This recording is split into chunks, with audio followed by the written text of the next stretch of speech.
T-minus 30 seconds.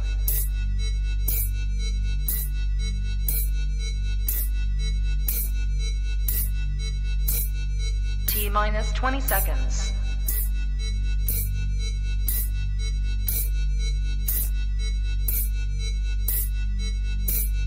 10, 9, 8, 7, 6, 5, 4, 3, 2, 1, 0.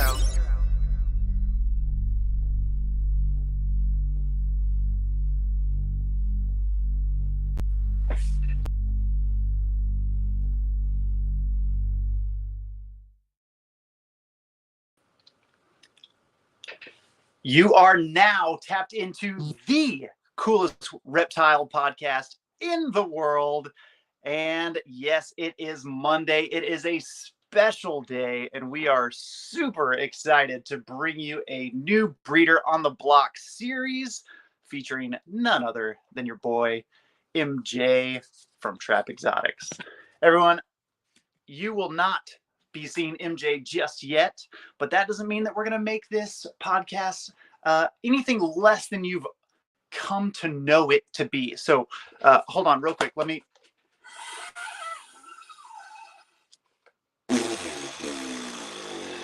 All right, great. Now that we are all on the same page, before we get started with this incredible podcast that you're going to enjoy, want to give a huge thank you, huge shout out to anyone and everyone who has ever served this incredible country that many of us get to live in. You know, this podcast goes worldwide, but a lot of us here in the United States. Today's Memorial Day, and we're so thankful for everyone who has given their life, given their service, given their time, their occupation to serve our country. Man, hats off to each and every one of the people who are currently serving, who have served in the past, and we're super, super thankful just to live in a country where we have the freedom to live the lives that we do. So thank you to all of our service members, and yeah, just couldn't be more thankful on Memorial Day.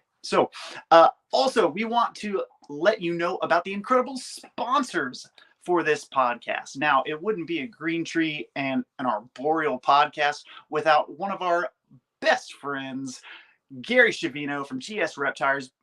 Be sure to go follow his YouTube channel. He drops a YouTube channel at least like once a month. And I think he recently put one out about emerald tree boas, the difference between the northerns and the basins. Gary is a wealth of knowledge. He is always entertaining. And if you like to laugh and you like arboreal snakes, then Gary is the guy for you. Also want to give a huge shout out to one of our Texas families, always supporting the reptile industry with their new innovative caging products. Focus Cubed Habitat. Stephen and Ashley Howdy are on another level of just everything. If you want to upgrade your enclosures, take all of your collection to the next level, be sure that you have them in a Focus Cubed Habitat. You can't go wrong with it because it's from Texas. Now, we do want to give a shout out to a lot of the early birds that are here.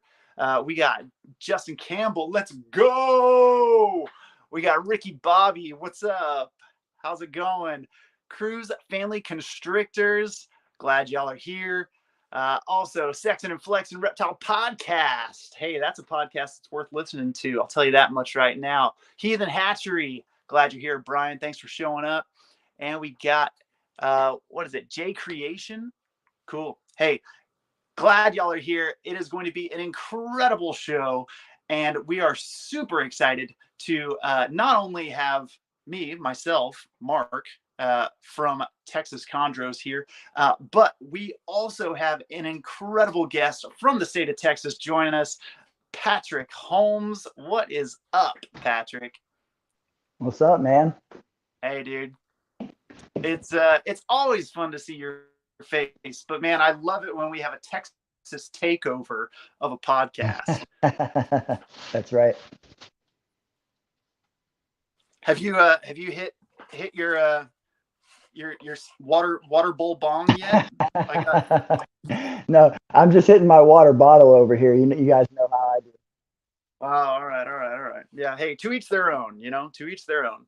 Well, Patrick, one of the things you and I have going for us is that we get to see each other relatively occasionally. We get to catch up on each other's collections. We get to, know what's going on in each other's lives.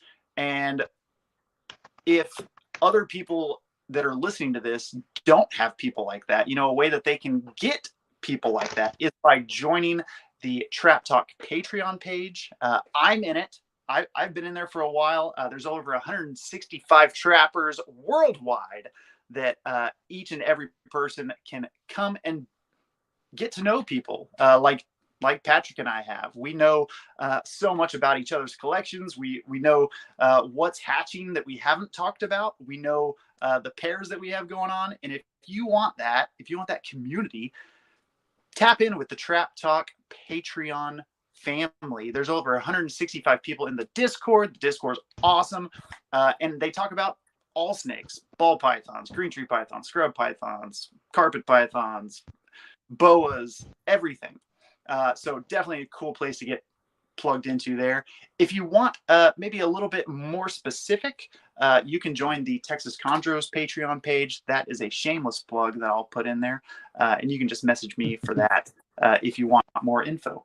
But before we bring on our guest for tonight, Patrick, do you have any cool news? You have anything you want to update us on? Let the people know about that's going on. I know you hatched some babies recently. I mean, there's always something going on in the baby room, right? So I did hatch 2 clutches recently, and I've got some more on the way. Chondro, God's willing. And, but yeah, I hatched 8 babies from a Manokwari Biak pairing, and then 8 more babies from a Manokwari Sorong pairing. So that's what all these guys are, is brand new babies in here. Nice. Have they had their first sheds yet? Have you started feeding trials? Yeah, absolutely. The Manokwari Biak clutch all shed out within a day or 2 of each other. And I've gotten 5 out of the 8 to eat, and honestly, very easily. I haven't spent very much time in front of the rack with them yet. I'll probably. I was going to do a little bit of that tonight, but had this pop up, so I'll spend a little time in the morning, and I've got more time on Wednesday. But I'm sure those last 3, they're striking and wrapping and dropping, so they'll come right along.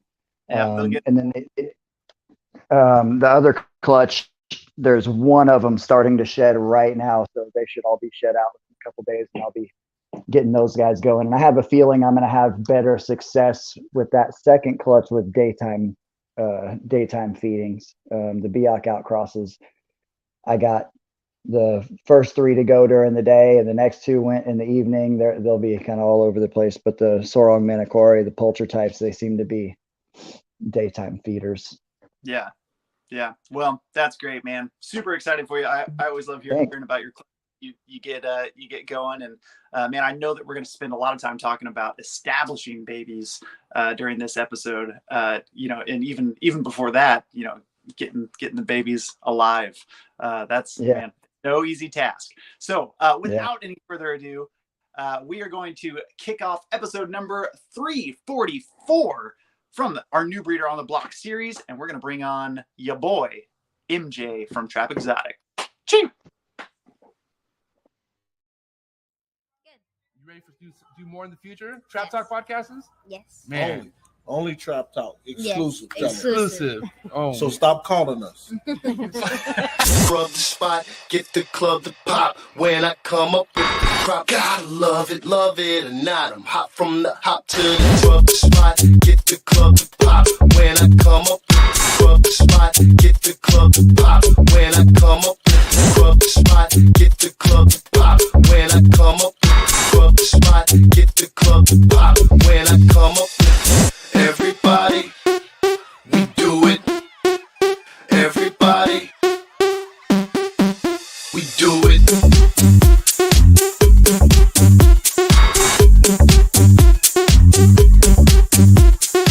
it.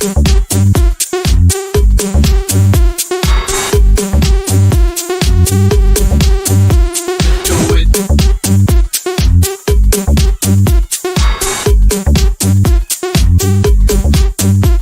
Do it.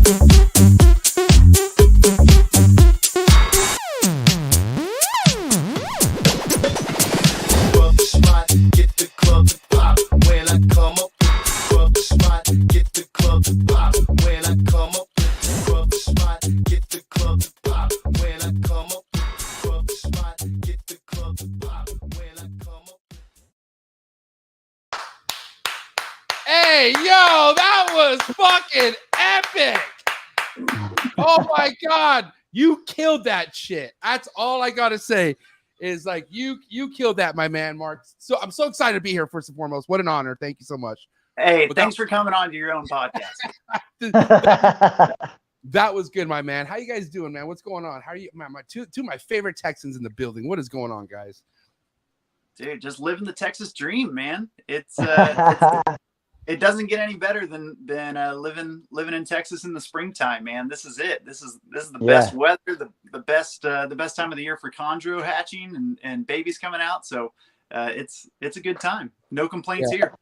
Mark, did you get any of the sunny rain today? Yeah. We got a little bit. It was needed. We definitely need it. It's been dry. Yeah. My cucumbers and zucchini are very thankful. So yeah, for sure. We've got vegetables growing outside in the box turtle enclosure. We planted the garden in the turtle pen. Gotta keep the turds fed. Patrick, this episode's not about us, man. We're the hosts. Let's act professional. It's not about box turtles either. It's not about box turtles. Zucchinis. That's a different episode. We'll have an episode for box turtles in the future. But hey, MJ, hey, thanks for coming on, man. How you been? How you living? What's been going on, man? Just give us an update on life. How is everything? Well, I mean, I would say life is great. Life is beautiful. I mean, I'm waking up every day working with what I love to work with. I have my beautiful wife who's due in July. We're getting ready for that. We have a baby shower this Saturday. I have a bunch of family coming in for that. So my life itself is beautiful, That's so sick. Dude, it's like that baby's going to be here before you know it, man. That's nuts. I mean, I have to walk into his room to kind of really start getting anxiety over it. Because other than that, I just look at my wife, she's getting big. And I'm just like, wow, you're big. Yeah. But in a beautiful way, And so I'm just like, preparing for war, I guess. You got so many people that tell me different things about how it is raising a baby. Mark, I know you're freshly in fatherhood. You know what? Kingston is over a year old now, I would say. I mean, he just had his birthday, right? Yeah. So he just turned a year and a half. Wow. So he's the best. And dude, being a dad is awesome. It's so hard. It's super hard, but it is so awesome. Like there's nothing like it. So, dude, I don't want to be anything like a chondro dad right now, because as a chondro father, I'm not doing too well, I would say, and I guess that's why we're all here tonight. Patrick and Mark has been a huge help to any questions I've had, and I want to say I've always Patrick for many years. I would say at least last 3 years have always been the first person I go to when I have an issue going downhill with any of my eggs. And Patrick, I appreciate you always being responsive, but you give me what you feel like what's happening. And I feel like this year, one thing that you've helped me out a lot was tell me what your experience has been when the eggs are well into day 40, hitting day 50, and you see a little bit of sweat coming from the inside of the egg. You told me there's a couple different things that could be happening. Either that snake's about to pip, or that snake's dying, or it's dead already in the egg. And I only snipped one at a time as it was happening, and sure enough, none of those snakes made it. But I want to say that I've had fully formed, full-term snakes die in every clutch that I've had, and I've had, well, this is now my fourth clutch that I've had not make it. So New incubator, new, different scenario too. So I have a lot of people telling me, well, it's your incubator. And then I also have a lot of people telling me, well, you can't really just write off that and say it's your incubator when it could be a lot of other things, so I'm confused, guys. Either way, I'm not going to lie. I do my best to just try to be positive.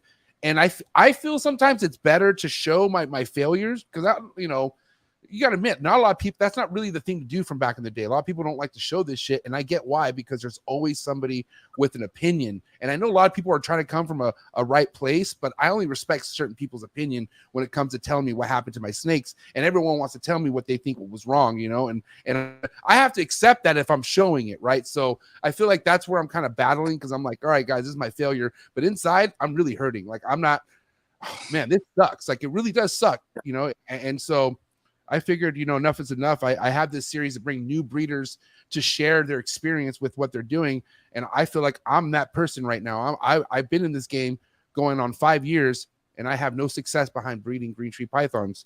And I'm okay. I'm not saying, oh, man, this is it. But I understand why now I could feel why people just give up at some point and don't want to do it anymore. But for me, I feel like I'm way in too deep, and that would never be the case. But anyways, that's where I'm at right now. Well, hey, thank you. Thank you for being open and honest. Like, man, it is super refreshing to have someone who is going to share no matter what. Like, because like, as you mentioned, in the past, especially, before social media was what it was, or was what it is now, you only saw the good stuff, and you would only hear whispers about anything bad that happened, if you ever heard it at all. So, man, I commend you for the openness, the honesty, the transparency that you have. And I'll tell you that, man, Patrick and I, we've been there, and we know what it's like to kill whole clutches and just completely bomb on stuff. And man, if you don't have the thick skin, then you're not going to make it in chondros. Like, you're just not. And it's hard. It sucks. So, and I've been told that's why we brought you on to this podcast. I'm just saying, sorry, Patrick. I'm saying I've been told this from the very beginning that chondros are not for the faint at heart, and that never left me. I'm talking about, like, before I even got into breeding, someone told me that, and now I feel like I'm really marinating into that saying, because like I went the whole time not even looking at those fucking eggs, and mind you, I looked at them, but I didn't mess with them. I just saw, man, they're pearly, they're white, things look good, and then they were even denting accordingly, which I thought, and then next thing you know, like, I mean, inside I was like celebrating a little too soon, I guess, but no, here we are. So go ahead, Patrick. I was just going to say that I know you guys have heard me say this and versions of this a whole bunch of times, but all of that applies to breeding chondros. There's all kinds of things that can go wrong outside of breeding, but for the most part, when you have healthy animals, you got healthy, disease-free animals, whether, captive bred or even established imported animals, they are the easiest snake to keep, man. They're the easiest snake to keep. Absolutely. I have randomly lost animals that were seemingly perfect on multiple occasions, but my sample size for that is ridiculous because I've had hundreds and hundreds of chondros, right? Yeah. So, so for a few out of hundreds to have dropped dead randomly for no apparent reason, and not a bunch, just a few. All the other issues that I've had, I've lost a few imports over the years, and all the rest of it was either related to breeding or to nidovirus, and that's it. So it's the breeding that's the real shit show, where you don't just need thick skin, you have to be kind of fucking crazy, and really, really dedicated and persistent, to stick with it. So, and like Mark said, we've all, I don't know any green tree python breeders that have had any significant level of success and stayed with it for multiple years that didn't also have lots of fucked up things go down with the breeding, or just lack of success at, whatever, have a good run and then a bad couple of years or whatever. Yeah. Was it Eugene Bissett that used to say, when you breed chondros, you're either going to get more chondros or less chondros. Yeah. Yes. Yeah. So yeah, man, we feel for you. We're thankful that you've allowed us to come on your podcast to talk to you on your podcast about all the things. So before, obviously, you've shared a little bit of kind of the end result. Why don't you go back to the beginning of this season? Talk about the pairing, how you did the introductions. What was going on, because man, I'll say, before you even start talking about it, dude, you keep your arboreal snakes really, really well. And man, from the setups you have, the amount that you pay attention to them, just everything, like, man, you really care for them a lot. My lights just went off, by the way. Man, back us up to the beginning of this season, the breeding, like, tell us about the animal, tell us about your practice going into it, and let's go from there. Sure. I would like to interject something too, really quick. First of all, I agree completely with what Mark said about the way you keep, because focus cube cages with bamboo perches and pothos ivy is about perfect for me. I think that's just about the best way to keep adults. But I'm right there with Mark. I have questions written down, and the way that I structured those questions, not that it really matters, but the way I have it written down for myself is categorized by things you did right, because you clearly did a bunch of things right. And then at what point did it go wrong, and what may have gone wrong, or what might you have done wrong, or whatever. And so that, like Mark said, takes it all the way back to the beginning with your pair selection. Like, why did you choose this pair? Why did you choose to pair them when you did? What were the signs you saw? So like Mark said, take us back and kind of let's walk through it a little bit. Yeah, sure. Well, I mean, this pair couldn't go perfect in my eyes. I mean, especially for somebody like you, Patrick, who's a fellow BIAC lover. I have a female United States Captain Board bred BIAC that I got as an adult. But she was like probably 3.5 going on 4 years old when I got her. Never been bred or even attempted. My good buddy Tim, I know you know Tim. He has a bunch of nice basins and emerald tree boas. Tim Park, shout out to my boy Tim Park. But Tim Park was kind of just like, that was his one and only chondro. Got it off his hands and had it for over a year. I would say going on 2 years. And everything looked well. As you guys say, man, I don't have a problem at all keeping my snakes. Like Patrick said, if you get past that point of establishment and it's well off, then these are the easiest things to take care of, especially if you're like a maniac like myself about water changes and letting them make sure that they drink fresh water. Oh man, it's like keeping plants. I want to say that's kind of what I want to, and I've never really kept plants, but I do keep pothos, and they're, you know what I mean? So I want to say my preparation was over 2 years preparation for this pairing, because the male is his name's Suge Knight. I found out that Suge Knight is a super red dominant BIAC breeder male because he went to Mimi last year, who Mimi was a yellow Neo BIAC, and all 16, even though they're all dead, all 16 were red Neos. So anyways, I was like, dude, this guy's, and he's about 5 years old. So last year he was 4. Okay. And I also had a question. I also want to ask how you guys thought about the age, about a chondro. Do you feel like maybe it's too young? And I'm not saying his case, but in general, like, if you see a chondro producing sperm plugs at 2, is that necessarily meaning you should pair him, or is that case of them having weak sperm an issue? No, I disagree. I think that age is important. And this is kind of a twisted analogy, but I'm going to go ahead and throw this out there anyways. And I'll keep from turning this into a rant, because we see a lot of people in the ball python community and other communities like that just push to pair females as early as possible. Yeah. And I remember watching a video from somebody that we're both friends with that a lot of people respect, and he was using ultrasounds. And I watched the video thinking he was actually going to tell people they should not be pairing their females so early. But then he went on to show a female that was 2.5 years old and developing follicles, and saying, I'm pairing her right now because she wasn't even 2.5 yet. She's like under 30 months and developing follicles, because in that MORPH market mentality, everybody's pushing for world's first or to be the first to hit a certain, whatever, MORPH combos and all that. But human females start having their period when they're 10 to 12 years old. And we're not pushing them to go fucking have babies when they're 10 and 12 years old. Okay.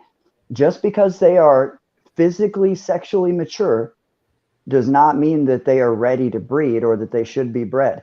And just like everything else, when you're comparing ball pythons to green tree pythons, ball pythons are extremely tolerant of neglect and abuse and all kinds of things. And that's why you get away with it with balls. And that's not the case with green tree pythons. So yes, males will produce sperm plugs at 18 months, as young as 18 months. I've seen them in my collection producing sperm plugs at 20 to 22 months, but I don't pair them up. A male, in my opinion, they really start rocking and rolling when they're about 3 years old, but I've seen some that were 6 or 7 before they really started kind of figuring it out and being studs. Doesn't mean that they won't produce or that they don't produce viable sperm. They do, but you're getting a better chance of having a more viable male if you wait, and you're not wasting the energy of that female, more importantly, on a male that may not be viable. Females, it's even more important. Females' age is huge. Yeah. And yes, they will produce follicles. I've seen Greg Stevens bred 2 sibling female Colorado Zooline females at 30 months old, and got clutches out of them. But female chondros tend to only be good for a few clutches in their lives, and you will burn them out early. You'll burn them out physically by getting them that big that soon, and you will burn them out by breeding them that early.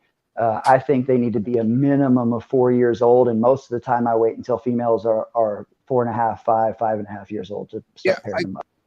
I got really like thrown off the other, what episode was it, who I had on, and I was just under the assumption that, and you were there, Patrick, because you mentioned something in the live chats that I thought chondros live just as long as emeralds.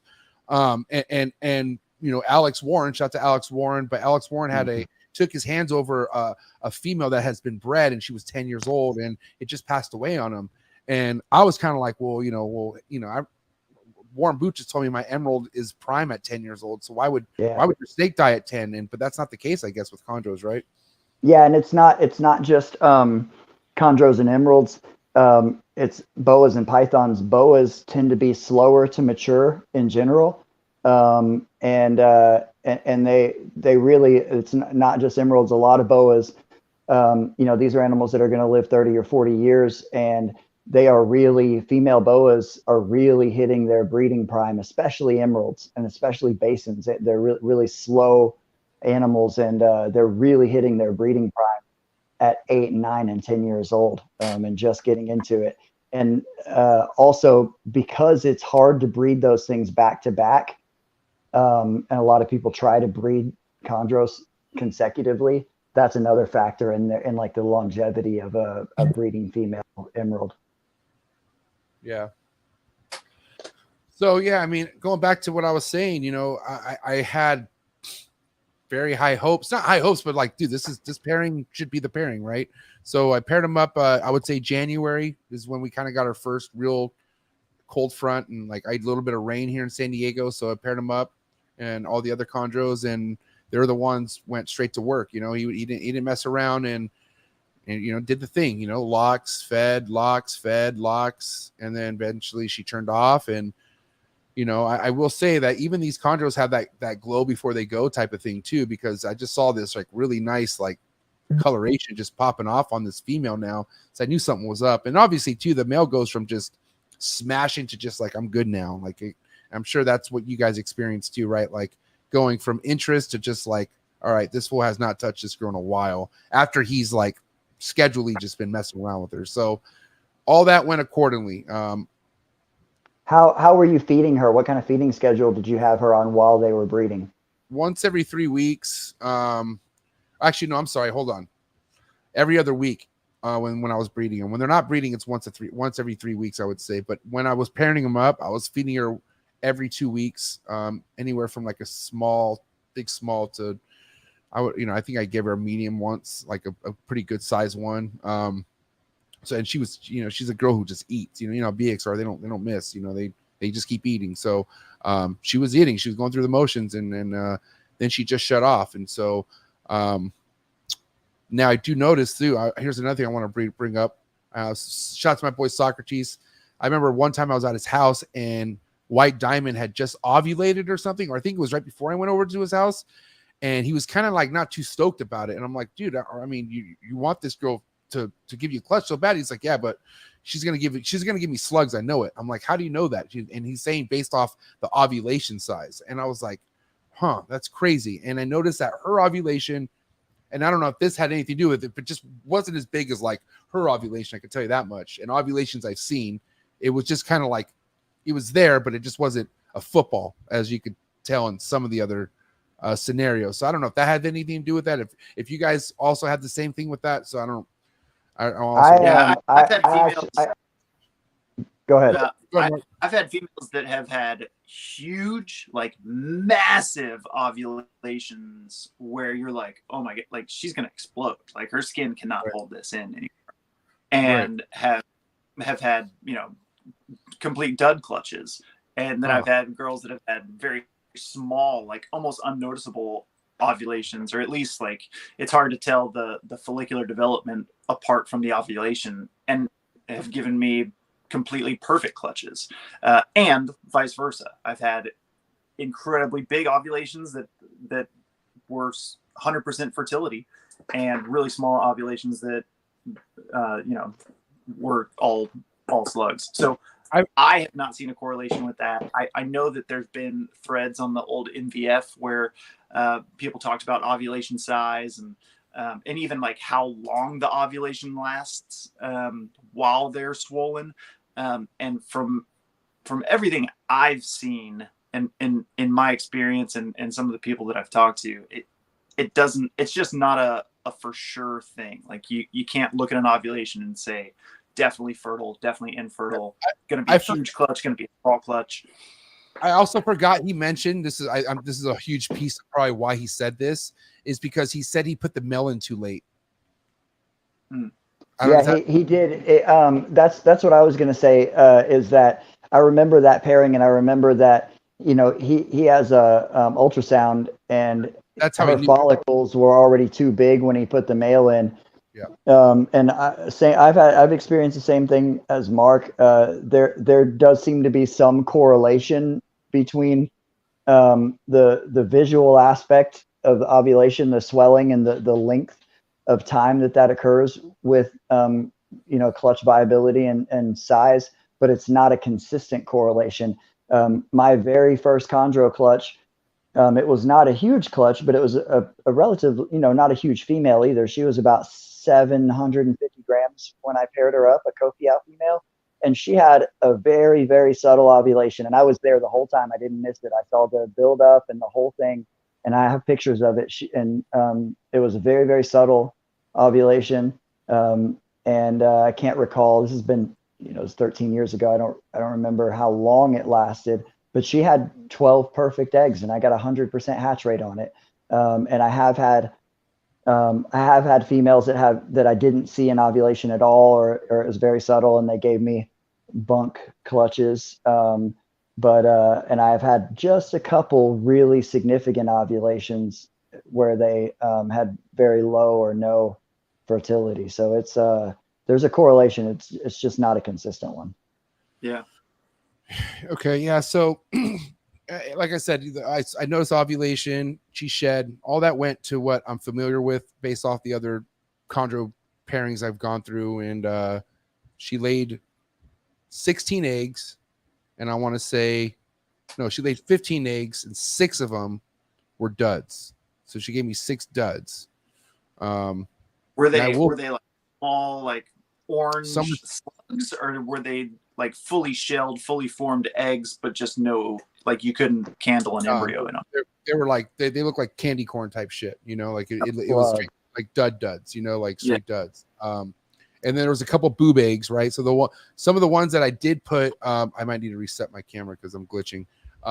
But some of the ones that I went ahead and put inside the egg box were boob eggs. Those were the first 2 ones to. I'm gonna keep talking. You guys can hear me, but hold on. Let me fix my camera.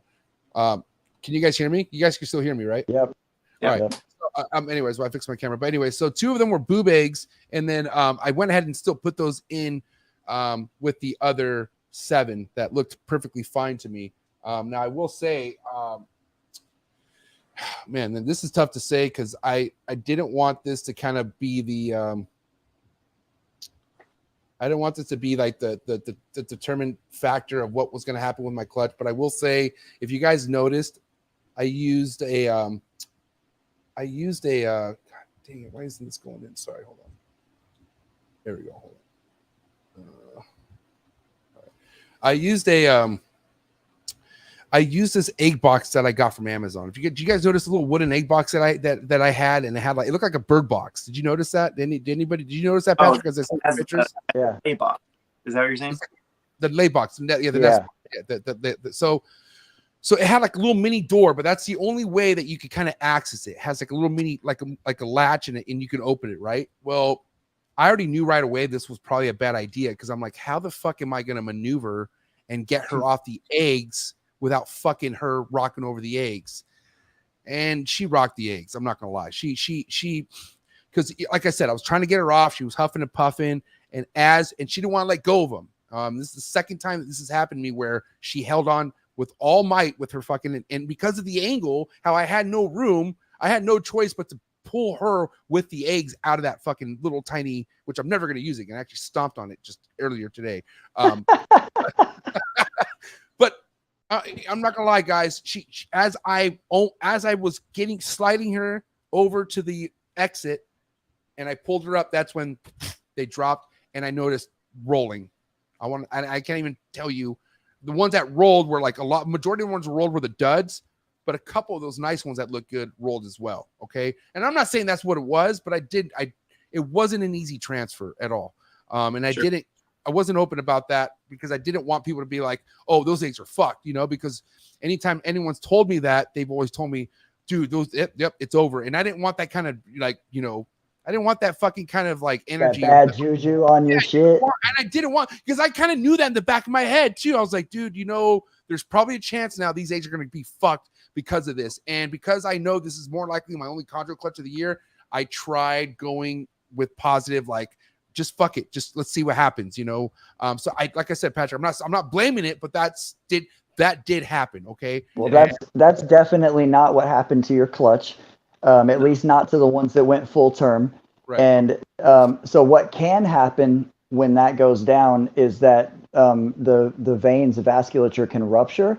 And if that occurs, that egg will crash out real fucking fast. I one time within the first I've twice ruptured eggs myself. Well, one time pulling a female off of them, they were very poorly calcified eggs. Usually they can handle quite a bit. The eggs are usually pretty tough.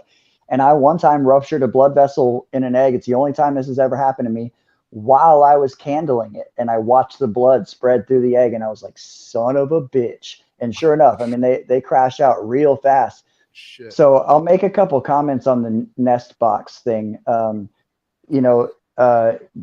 Gary is a big proponent of the no nest box situation, although in my opinion, technically having a hide box in there. Yeah. Shout out to Gary. In my opinion, the having a hide in there of any sort is technically still a nest box, but his whole thing behind it is putting moss on the entire floor in case she drops from a different place or whatever. And that's a fantastic idea. Personally, I don't do that because every single time I've had a female not go in the nest box, I knew what the reason was. And if your nest box is in the low 80s The females will, and I've tested this a bunch, they will choose a spot. If they have the option, they'll choose a spot that's right at 84 degrees to lay their clutch, if they have the option. I just use a 12-quart Sterilite tub with a hole cut in the lid. A clear. And I have, yes, but with an opaque lid, but a clear tub. MJ's video froze up. Is it me?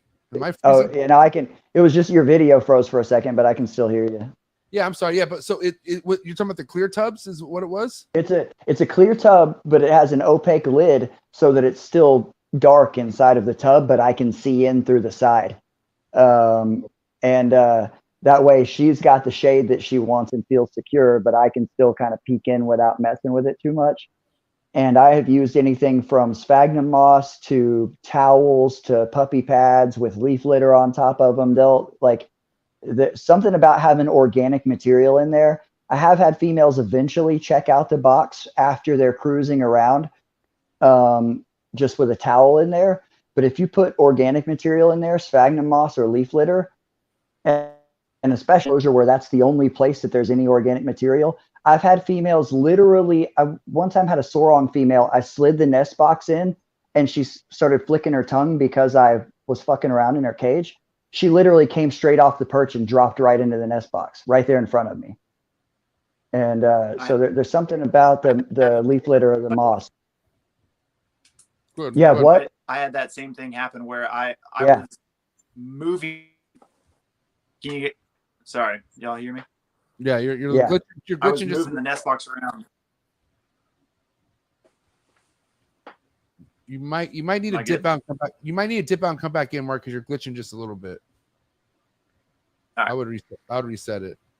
All right. And you have only one hole, obviously, that goes directly on top of the lid, right? Yep. Is it centered Yep. or in a certain corner? No, it's off to one side, but I don't know that really matters too much. And I use the heat from the heat. You and I have discussed this a little Right. bit. Remember when I messaged you asking about it? That's why I don't use bottom cages. If the ambient in the room is high enough, like it is in my room, I'm sure my females would lay in bottom cages. But it just so works out that where I have my heat panels set at, if I use my females are in cages that have a cage below them, I position the nest box directly over where the heat panel is, so back right of the cage, and the heat from the little bit of increase from the heat panel in the cage below will heat up the nest box to an 83, 84 degrees during the day. And I try to not let it be too much below like 77, 78 at night in the box. And they use it every time, man. But I also would like to say just one more thing about your box and whatnot. You do want to be able to easily access the female. Yeah. It's not that big of a deal if they're squeezing eggs, unless it's a rare situation where the eggs were not very well calcified. I lost some Manicory eggs like that one time because the female had them coiled up really well and they were not well calcified, and she ruptured some of them even before I took the eggs from her, and then more in the process. But under normal circumstances, the eggs are going to be fine. And two more quick things. One, Dave Barker one time told me I think at Dallas Zoo in 1981, that he actually was setting up chondro eggs and dropped one from desk height onto a concrete floor, and it rolled across the floor and it still hatched. Yeah.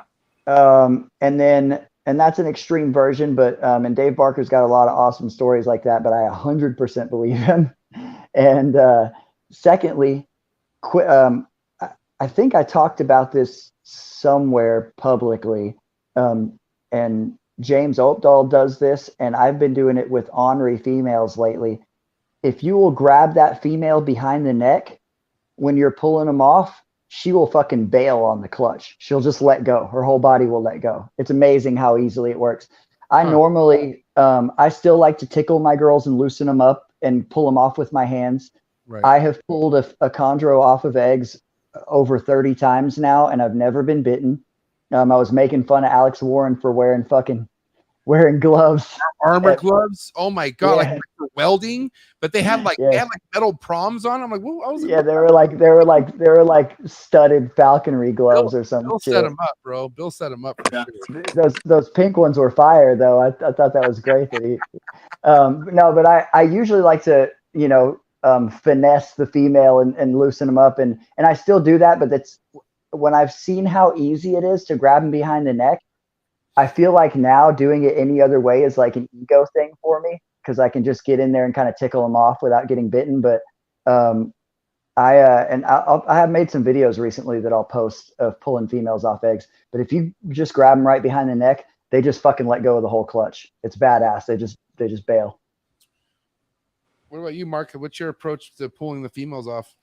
Yeah, I just tickle them off. Like I get it. You know, hearing you say like, dude, she wouldn't let go. Like you had to take the whole snake out with the clutch of eggs. And I had it, my hand was like limited. Like I had no space because I had to get in between there. And like I was like, God damn, this is the stupidest idea. Like I even pulled all the knots out.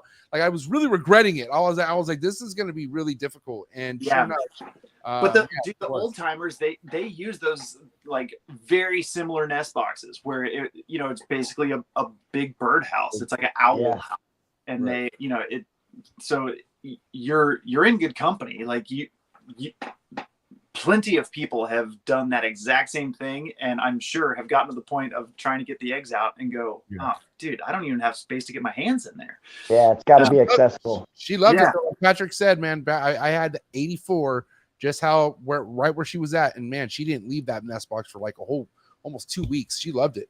She was in there, so I could tell she was sad when it was gone. I think there's a sense of security in that thing that they like. Yeah. I use a very similar to Patrick. I use like a 12 or 15 quart clear tub, right? But then instead of putting a lid on it, those like black plastic planters that when you buy like a big plant, it comes in that. Yeah. So I cut them in half, like lengthwise, so that they're a half circle. Right. Yeah. And I put that in this tub with sphagnum moss and everything. So then there's no lid on it. And then I just take that out whenever they're in it. So wait, hold on. So you use that to cover the actual quart tub is what you're saying, right? So that black plastic planter is inside the plastic tub. It's like a cave inside the tub. Yeah, it's over the tub. Over the tub. Inside the tub. Inside the tub. Yeah. So it doesn't fit over the whole tub. It's actually inside the tub. Got it. Okay. And there's some people just use plant pots turned upside down with a hole cut in the side too. I've seen Rico do that, and quite a few other guys do it. Yeah, the only thing I don't like about that is that there's no bottom, and so so what some people do is actually take a plant the saucer for a larger pot and use that for the base, and then cut a hole out of the side and just set the plant pot upside down inside of a saucer for the bigger pot. So then you do have a bottom. That's actually what Rico did when he did it, and he just put newspaper in there. There's a video of him pulling a Biak female off of eggs in that setup. Yeah. The reason I don't like the method that Gary talks about of making the whole cage nest box is because I don't want to get the eggs from. I don't want to have to like maneuver inside the cage to get the eggs. I want to take the female, pull the box out, and get into a room with space where I can say, okay, like here, like I have room to move. I'm not confined. I'm not stressing about, leaning into a cage or, if the female is energetic and defensive, then, I'd rather have the space instead of, being shoulder deep into a 2 foot cube or 3 foot cube or whatever. So then you can just drop them right into the soak tub as well. Totally. Yeah. So like I was saying, so I put the eggs that I felt were necessary to put inside the egg box, and 87.2 was the temperatures I decided I wanted to go with. That's what I just felt comfortable with. And they were in this new incubator, this walk-in incubator that I got. I felt I put way too much heat, as far as like the amount of heat tape that was in that walk-in was kind of overkill. And I found that out even before I even put the chondro eggs in there. So I immediately killed the side heat, and the only heat I had was just going on the back of the incubator. So that seemed to be fine and seemed to keep the temps where I wanted it.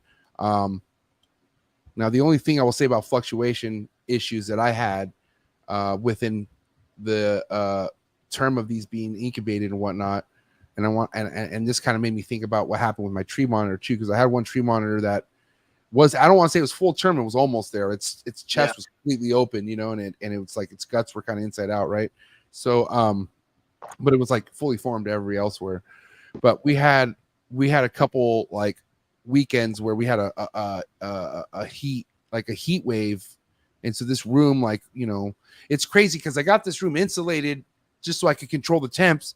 And I just now got an AC mini split put in where now I could go ahead and control that. But right now, if I want to cool this room down, I just open up the fucking door, or I could, let the ambient air outside control this room, because we're that early in the season right now in San Diego. I mean, so I thought. But anyways, we had a couple weekends where it got like maybe high 80s, even like, I want to say 87, 88 outside, and this room got really high in here. So this room, whatever it was outside, it immediately was inside here, and my incubator was obviously affected that as well. So I do know I came in a couple times because of that. Like, either I came home from doing something and I was like, holy shit, it's hot. And I went into my room and I saw that the temps went from 87.2 to like not even 90, like 88 or something like that. So I don't want to say it even drastically went up or high. I just know that there was some sort of fluctuation based off the notes and stuff that I had during what was happening. But I don't even know if that was the case either. That's why I don't want to just say it was my incubator, because I've had ball python eggs hatch perfectly fine. And even though I know they're a lot easier to hatch, I had super dwarf eggs, 38 super dwarf eggs come out fine. So I don't know. I that's why there's a lot of things at play here, I think. So yeah. Tell us about the egg box that you're using, the substrate that you're using, where you're putting the probe, what type of thermostat you're using. Like, break it down a little bit more specific. Yeah, and also what you're using to measure and monitor temperatures in and outside of the box. Yeah, so I have a Govee, the Govee, like it's a sensor push type thing, right? Mm-hmm. I have like the small one that's inside the actual egg box, and then I have one that's on the outside. I use Helix as a thermostat, so I can't go down by points. It's just straight like whole degrees, right? But still, even that's because I'm not gonna lie, I was shooting for 87. That was kind of like my goal was to hit 87, but because I can't really measure points or whatever, and the way this incubator was, it just consistently gave me 87.2. So that's why I was like, well, I'm cool with 87.2. So anyways, where is the probe?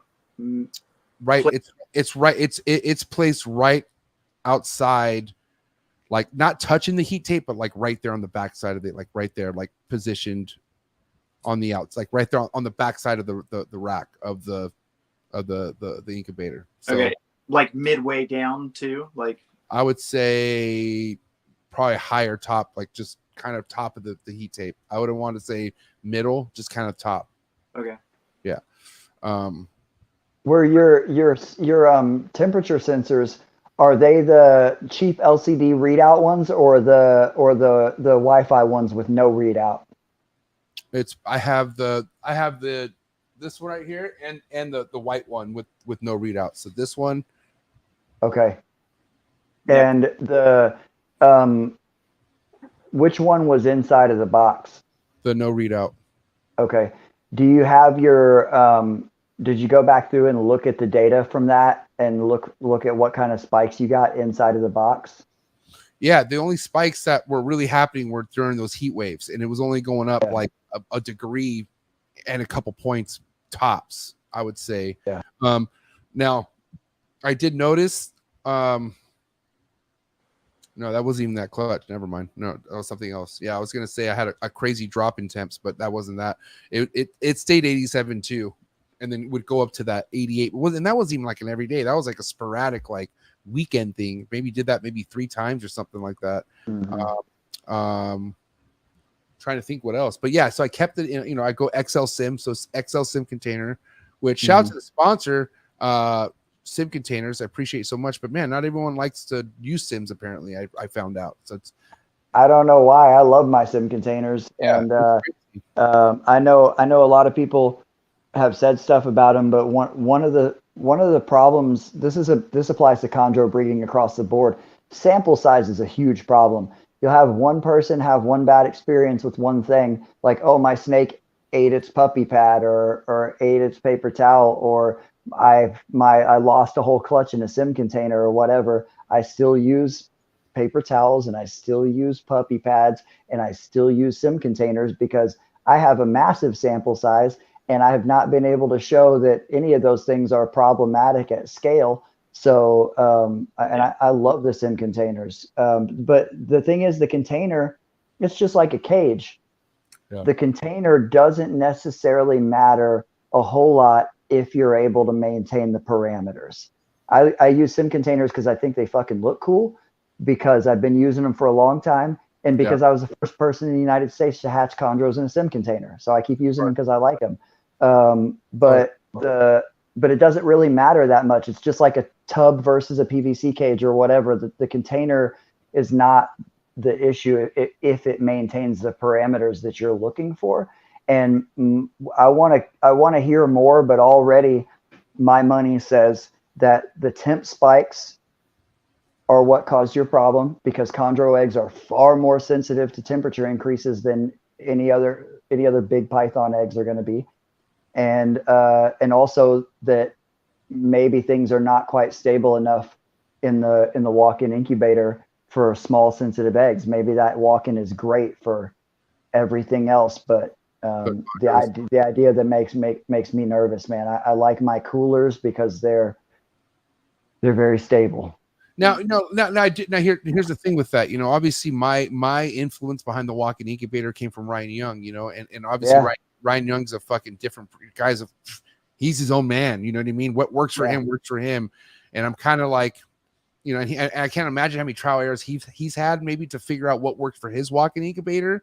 Yeah. And what do you expect? It's my first time at this, so I don't expect to have fucking tree monitors and chondros in my first time in a walk-in incubator that I just got turned on 4 months ago. You know what I mean? Yeah. So this is kind of like I asked for this. You know what I mean? Like, this is kind of and it's fine. Like, this is me testing the waters, and the water's hot, and I got out. You know what I mean? For now.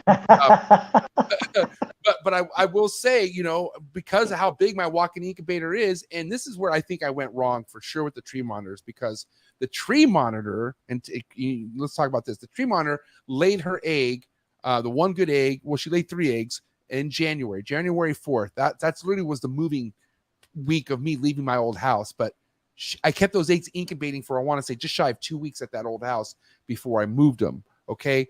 But I was incubating those eggs in a small, confined wine, like a wine cooler or like a wine fridge. Those mini fridge, like a mini fridge, Yeah. So it was a mini fridge. And man, those temps were not changing whatsoever. You want to talk about consistent temps. Everything was fine in that mini fridge, right? So I went ahead and brought that whole mini fridge, brought everything to my new house. And I will say 2 out of those 3 eggs went bad. But I will say those are the 2 eggs that she laid outside the nest box. I kind of had those eggs already going bad to begin with. Those went bad. But this one egg, man, holy shit, it looked great. It looked great the whole time. Never sweat. Never did anything. Because of the success I had with the ball pythons and the super dwarfs, and I was like, well, these things look like they're hatching fine. And I liked the consistent temps of which I thought were consistent with the chondros, the 87.2. I thought, well, shit, this Persinus is probably 2 months away from it getting to where it needs to be, and it's 84.5 at the bottom of this incubator. I was like, I'm just, because I kept hearing too, like, 85 is too hot and blah blah blah, and she was at 85 the egg was at 85 this entire time. So I went ahead and was just like, well, let me just kind of put it. I was just like, I want everything in this walk-in incubator at this point, and so I took it from that little wine cooler incubator to the fucking walk-in incubator. Okay. And right there in my head, with based off what I'm, you know, and I'm no mathematician or scientist or anything, but I think I fucked up big time by doing that, because I feel like the whole ambient, the airflow is completely different from a little confined, like you know, a smaller incubator versus a goddamn, a 7-foot person could walk into this incubator now. You know what I mean? Yeah. And can mind you, it has a normal door. It has a door that's a fucking humongous door that you like that humans walk in. You know what I mean? And I open up that motherfucker quite a bit, you know, and I gotta say that's gonna be an issue. I would say too, if I'm going in there pulling other eggs out and going in there pulling other eggs out, and those other eggs are cooking, well, there's some sort of pressure or releasing something. I would feel like that would affect those eggs too. You would think, right? By opening. Well, yeah, it's just fluctuation, and that brings me back to some eggs being more sensitive than others. And I've never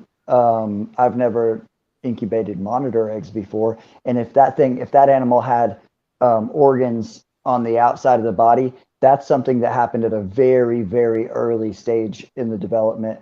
And that may be an animal that was just not ever going to go anyways, dude. Yeah. And heat spikes will cause weird malformations, but a lot of times they tend to be in shape and not.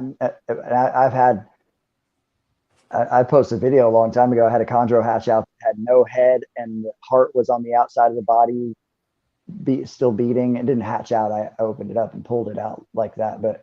You know, that's stuff that happens really, really early on to cause their organs to be on the. So if since my incubator is this big, what about putting an incubator within it, like another smaller one? I think that's a great idea because it's going to be really stable for that incubator. And what I was going to say, whether you put it in there or not, I personally think that you should reserve your walk-in for big eggs. For your retics and your balls and stuff, and then set up a small cooler for more sensitive eggs like chondros. Yeah, and if you think about, you know, an egg is just it's just a water balloon, you know, like it's just a sack of fluid. And so, dude, if you have a huge, massive water balloon filled with, you know, a liquid that is a temperature, and then you change the temperature outside of it, it's going to take a long time to like change the entire temperature of the liquid in that balloon, right? But if you have a tiny balloon, like the smaller your balloon gets, the more the quicker that the liquid in it is going to be affected by even small temperatures. Yeah. And so, man, because chondro eggs are so little, and I would even venture to say, you know, the tree monitor eggs that you have are small. They're little, especially in comparison to retic eggs, to ball python eggs. You know, you gotta love the youth in this hobby, though. Shout out to Aiden Bradley, which is Ed Bradley's nephew, legendary in the chondro game. But this gentleman here who's been on this show has bred monitors and he's bred chondros, and he said that his small when he says small, he's only 18 or something. He's literally a kid, man. Shout out to this guy, man. But in his small experience, you know, the Varanid eggs can take a bit more fluctuation than compared to chondro eggs. So I guess he's saying that, you know, the tree monitor eggs are a little bit stronger, I guess, would be than compared to chondros, meaning chondros are like the king of fucking sensitive eggs, I guess we're saying here. I've never hatched or, you know, held monitor eggs, you know, any of that. I would imagine that their shell's a little thicker than chondro eggs. They are. It's more dinosaur-y for sure. I mean, I would say like chondro eggs are like a fucking fresh. Yeah, they're like a little tiny balloon. You're right. It's not just the size of the egg. It's also especially if we're comparing across, not just across pythons, but across, you know, various reptiles, because they have evolved to be maternally incubated and not just left alone. That's why they're so, also another reason they're so sensitive to the fluctuation. Whereas, you know, most reptile eggs they just lay their eggs in a spot that probably has relatively consistent temperatures, but they don't have their mom wrapped around them, constantly controlling the temperature throughout the entirety of the incubation. So they're sensitive for both reasons. And it just makes them an egg that they just don't tolerate a lot of fluctuation, especially upward fluctuation. If we could list things right now, though, Patrick, based on you two, Mark, based on what we're talking about, we will vote that fluctuation would have more of an impact on this recent clutch versus them being dropped on sphagnum moss and rolling a couple inches. Yes. Okay. Yes. Absolutely. If the dropping had fucked them up, you would have known within a few days. That's what I thought too. I was like, dude, look how long these are going without molding. I'm like, I think they're fine, and God, they were fine. It was the fluctuation. They were, dude. They were fine. You had a bunch of them go all the way to term, man, and they weren't malformed or anything. And you know what? I got to tell you, there's one thing that stands out to, and it's something different every time. And that's why I feel like, what's next? What else am I going to learn? And it's kind of like, like you say, Patrick, and even you, Mark, you can't beat yourself up over it because we're all like experiencing this shit in a different timeline.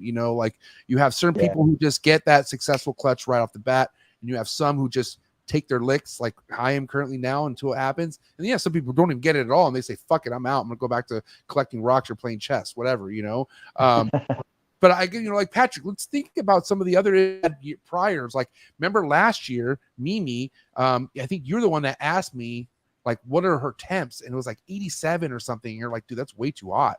And that's when I realized I was keeping my chondros a little bit warmer than normal. So I'm not saying that this was the case because in here I've already adjusted. Before even pairing these snakes, everything has been everything how I want temps-wise. I feel like personally I've seen her using the heat, not using the heat. But what about times where you feel like females aren't getting the right source of heat or too much source of heat, and that is the cause of bad clutches?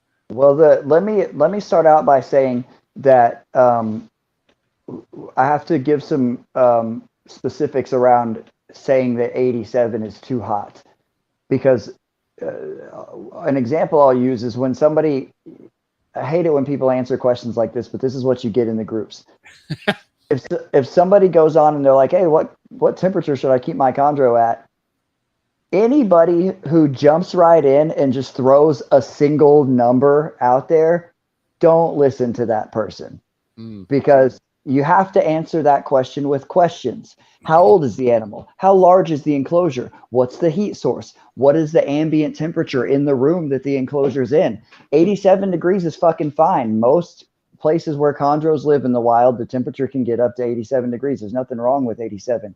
It is prolonged exposure to 87 degrees without the ability to get away from it that can become problematic. If I remember correctly, Mimi was in a tub with heat tape for her. She was so she had exactly. So she was in a Sterlite tub. The heat was on the side. The heat was on the side. It wasn't. No, I'm sorry. The heat was on the top. The heat was coming from the top.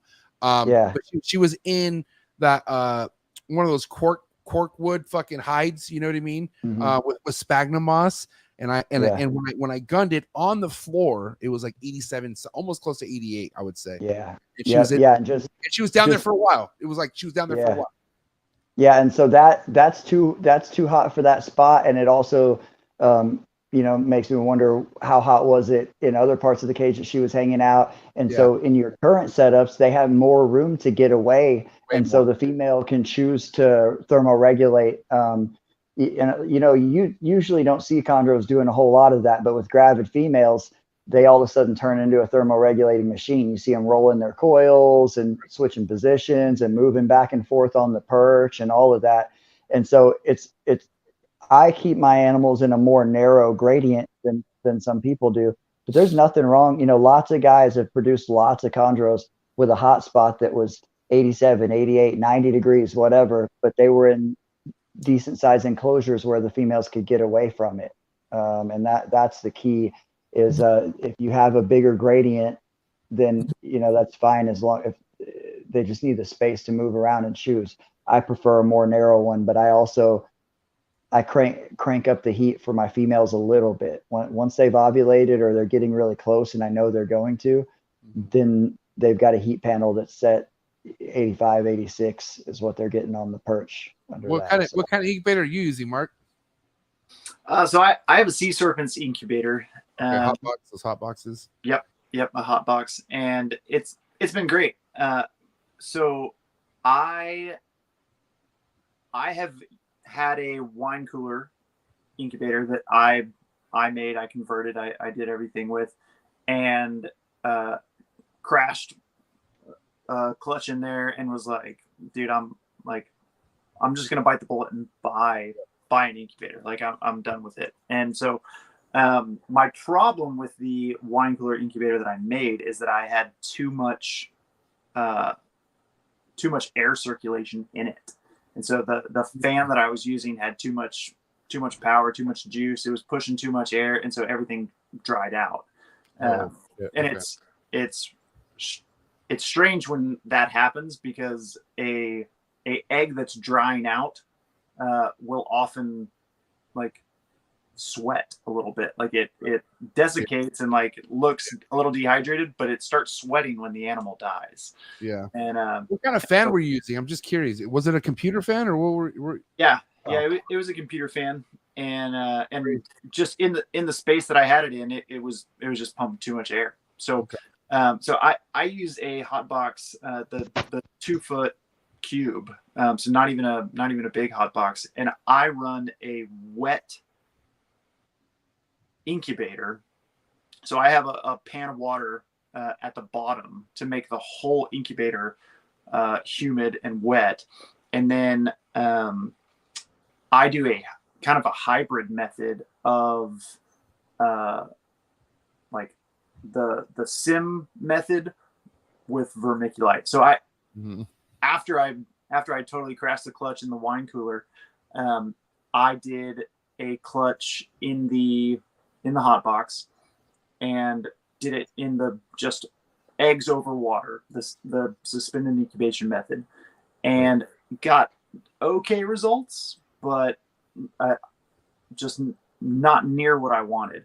I think it was because my egg box was too small. I had a lot of eggs in a relatively small box. And so I think heat played, like as those eggs heated up towards the end, there just wasn't enough air to get out.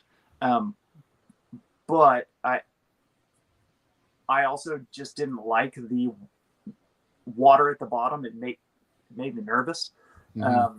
And I just didn't have a good time with it. So I have changed again. And now I put the eggs in vermiculite in a 6-quart shoebox tub. Then I put that tub into another tub that has water at the bottom, and I put the lid on that. So I am suspending eggs over water that are in vermiculite, if that makes sense. So you have an egg box within a box is what you have. Yep. Got it. Yeah, and that has it forces me to use a bigger egg box so that there's more air in there, which helps regulate the heat, which helps, it just having for a long time, and especially in other reptile circles, people think that no air, like you want an airtight egg box. And then John Irby ended up saying something a handful of years ago. I don't know when it was. It was a long time ago. And it stuck with me so much because he just said, you know what? Generally, living things do well with air. And I was like, it's so brilliant. Like, why are we like completely like getting airtight egg boxes? And so my egg box is not airtight. It is not gasket sealed. It is just it's like a Sterilite lid that just on, and air can pass through. It's not suction tight, because I do generally think that living things do well with air. Wow. Yeah, I am going to agree with that. That must have been when I was on vacation for a few years. That John Irby said that. I love, shout out to John Irby. Fucking love John. John's a good fucking dude. Yeah, shout out to John. He has some legendary shit going on. Speaking of shout outs, before I get myself in trouble, Amber said to say hi to both of you guys. Amber, hello, Amber. Hey, Amber. She may still be watching. What a sweetheart. Anyways, I agree. I think sealing them up is crazy. When a female, He's in the building. Bill does Yeah. everything. Bill just does his thing, man. He cooks. Yeah. He's 87 and a half. Or, no, I'm sorry. What is he? What are your temps, Bill? 88. He's high. He does 87.5 straight bake. Yeah.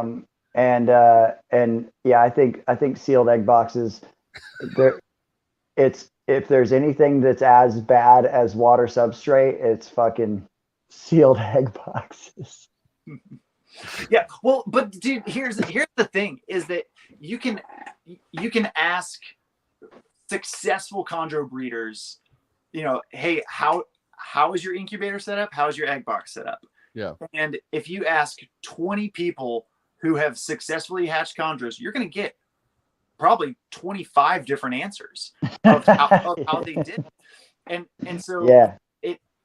It really, really is super dependent on your environment, not only in your outside your snake room, but inside your snake room, and then inside your incubator, and then, you know, what type of substrate, how big of egg box is it vented? Is it not? Yeah. What about the air holes? Okay, let's talk about the air holes that a lot of people like live by, and they say if you don't have this, they suffocate and you're fucked. Okay, and you know, Sock's one of them. Sock has air holes that he takes tapes, like the tape off the air holes at a certain point during incubation.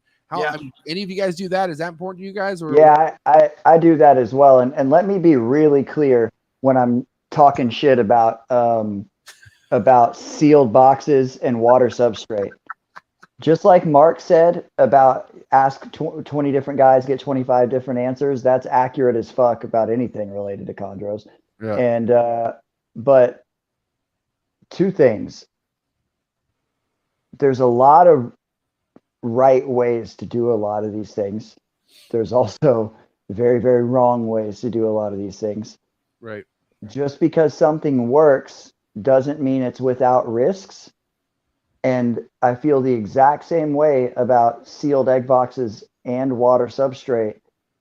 Like, yes, obviously those things work. I'm not a fan of even using that word because then you have to or even walk-in incubators. You're not a fan of those. Or walk-in incubator. No, walk-in incubators. I think Ryan's setup is really cool. I've seen them at farms in Indonesia that seem to work really well. Although it seems like the bigger they are, the more stable they are. But at fucking Terraria, they have it's just a big room with concrete floors and shelves with egg boxes on the shelves on the wall, and they literally have a giant tub of water in the floor with a fucking fan pointed at it, humidifying the whole room. Yeah. Wow. And but the reason that I don't like sealed egg boxes is because the risk for mold and condensation dripping is too high. It makes me nervous as fuck. It's not whether or not it works. It's that it makes me extremely uncomfortable to even think about having zero airflow in there with them. Yeah. And but yeah, I ventilate my boxes, but I run a humidified chamber. That's why I run a humidified chamber.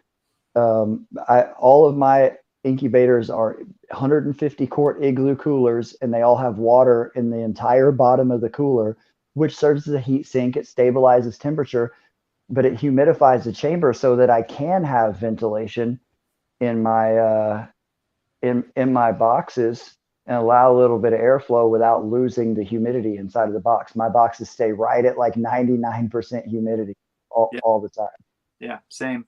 And man, so I have two lids, and I have one lid with like some air holes in it, and then I have one lid that I haven't drilled air holes in it. I put the lid with holes in it. I put that on for the first 10 days of incubation, and I put it on for the last 10 days. Yeah. And then during the middle, I might vent it, you know, every, I don't know, once a week, just to like, I crack the lid open, let in some air, but I keep that lid with no holes on it during those middle, you know, 30 days of incubation. But I do think that there is something to, I have seen people take fresh chondro eggs, like the female just finished laying them, and put them directly into a incubation box that's super humid, just ready to go, and seal the box. And I feel like there is something to be said for letting the eggs like acclimate and dry out enough to where they have that hard shell. They're like they have reached a stable temperature themselves, so that then you can put them into a humid environment and they're going to be protected from it. They're ready to go.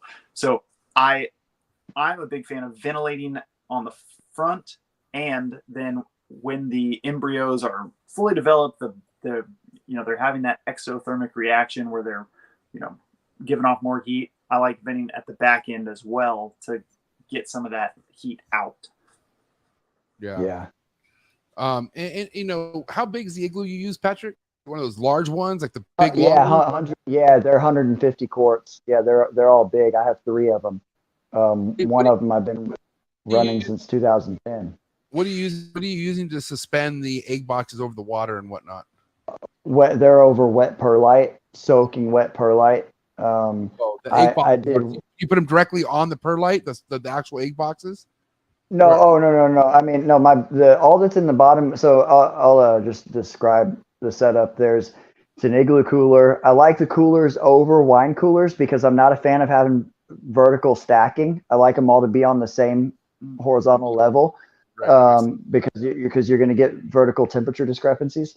And and also I'm also a fan of having no pun intended, having my air circulate from my fans horizontally as opposed to over the top. I have a wine cooler at work that I've never set up. Mark's seen it before. It's fucking badass, but I've just never taken the time to set it up. But I don't know that I would ever use it for chondro eggs. I'll probably keep it around to use it for colubrid eggs or something, just because it looks super cool and I got it really cheap. But with mine, I use son of a bitch, I can't remember the name of the brand of the fans, but my fans are adjustable and they're like $15 for a set of 2 on Amazon, and they work really, really well. I haven't had a set bail out on me yet. And where do you place the fans at? So I have water in the bottom of the cooler. Then I use PVC couplings as risers for a metal shelf that's rubber coated, just a cheap, white metal shelf that you buy. You can buy individual shelves at Home Depot or whatever. Yep. And then my fans are attached with zip ties to the underside of those shelves, one on one end. So like back right and front left or whatever.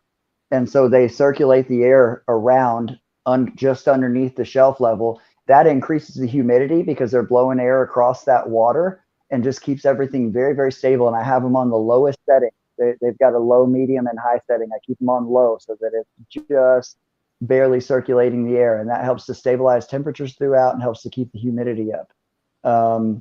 Then I use XL sim containers that are sitting right on top of the shelf. The heat is provided with a 3-inch heat tape around the lip of the cooler, so just a couple inches below the top, runs all the way around, and that's hooked up to a Herpstat. I personally think with chondros that there is not another thermostat that should be used for incubation, because you need to be able to control to the 10th of a degree. And not just that, it's not that they can't.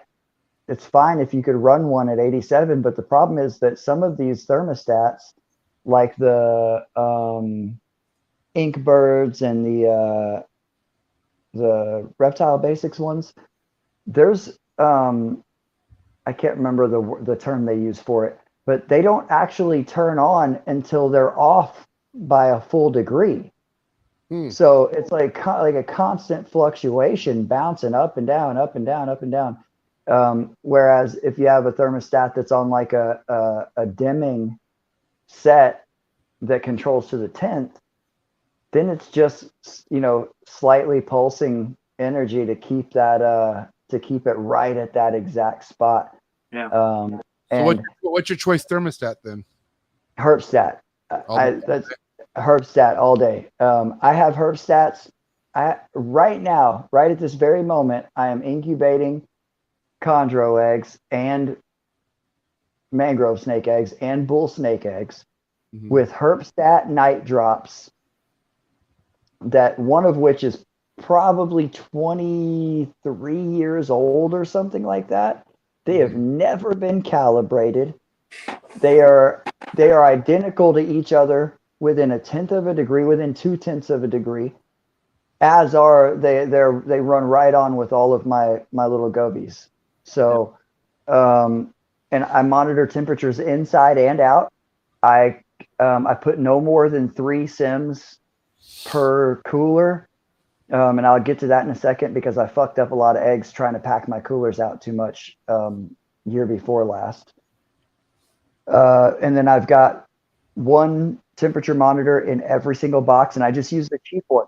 It seems like the $50 to whatever dollar Wi-Fi ones will crap out if they stay in persistent humidity. I've had a lot of people tell me that they crapped out on them inside of the box. I just use the cheap little LCD readout ones. They're Bluetooth, and I can pop on my phone and look at any trends or whatever, but I can't monitor remotely, but that's fine for me. And then I've got one that will sit on top of the center box so that I'm monitoring the air temp in the chamber versus inside of the tubs.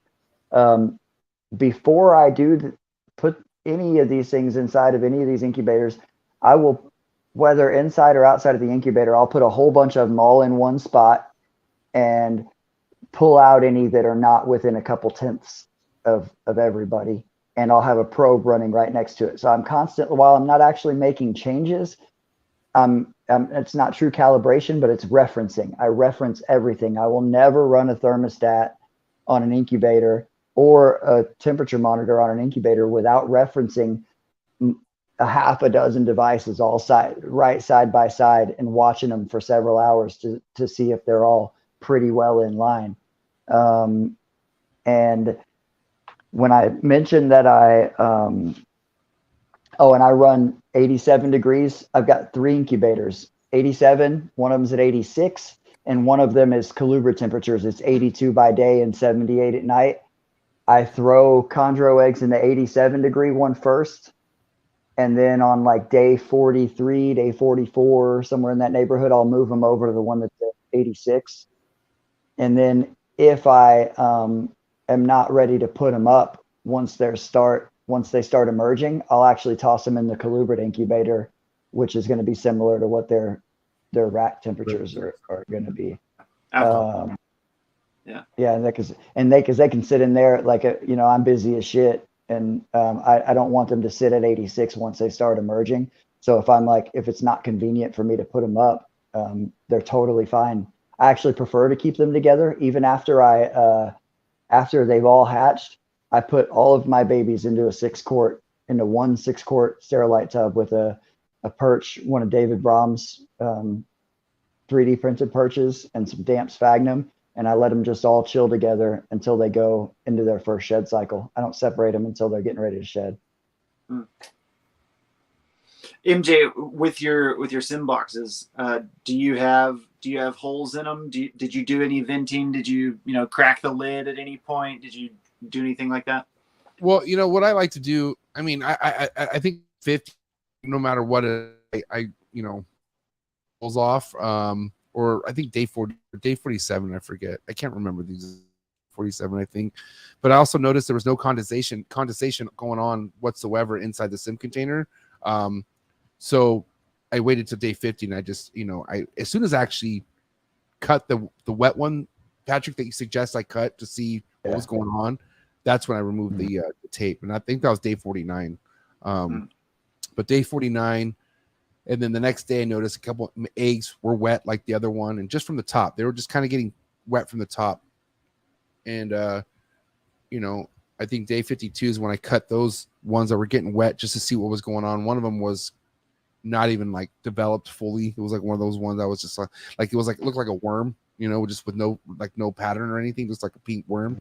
Wasn't developed. And then the other one was developed, looked fine, and just was dead. Yeah. And Do you know when the heat spikes occurred? Like what days of incubation? It was like day 38 to like day 42, like that. Like it was pretty late into it is when that happened. And dude, from my opinion, I would say that, like, you know, if they're getting hot towards the end of incubation, that is a bad sign. I mean, it will usually end up in at least a good number of dead in egg animals, if not all. And so, man, having those heat spikes, you know, a lot of that's out of your control, and I wouldn't beat yourself up over it. But having heat spikes towards, you know, in the late 30s, early 40s days of incubation, that's tough, man. That's almost a pretty good nail in the coffin. Well, you know, that accounts for the ones that were fully formed, but it does not account for the ones that were not fully formed, which tells me that you had a couple of different things going on there. I think sometimes some of them just aren't going to go. Oh, sometimes the eggs, they're just not going to go. So I think that the temperature spikes account for the ones that were fully formed and dead in the egg, and the other ones were just not going to hatch anyways. And that may have been related to something temperature related way early on, or it could have just been that they just didn't develop properly. They just weren't going to go. They're not always all going to make it. Yeah.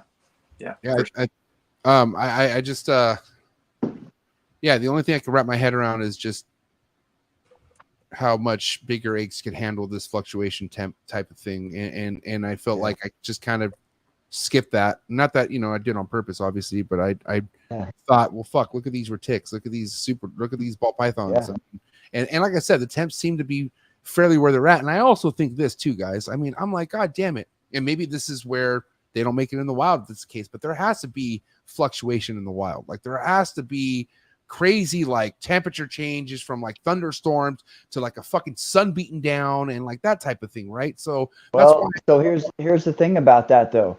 Yes, for certain species in certain areas, but when you have a first of all, through not all, but most of a green tree python's range, there are not massive temperature fluctuations throughout the year or day and night in lower elevations. When you get into Australia and into higher elevations, there are temperature fluctuations at night that are pretty significant.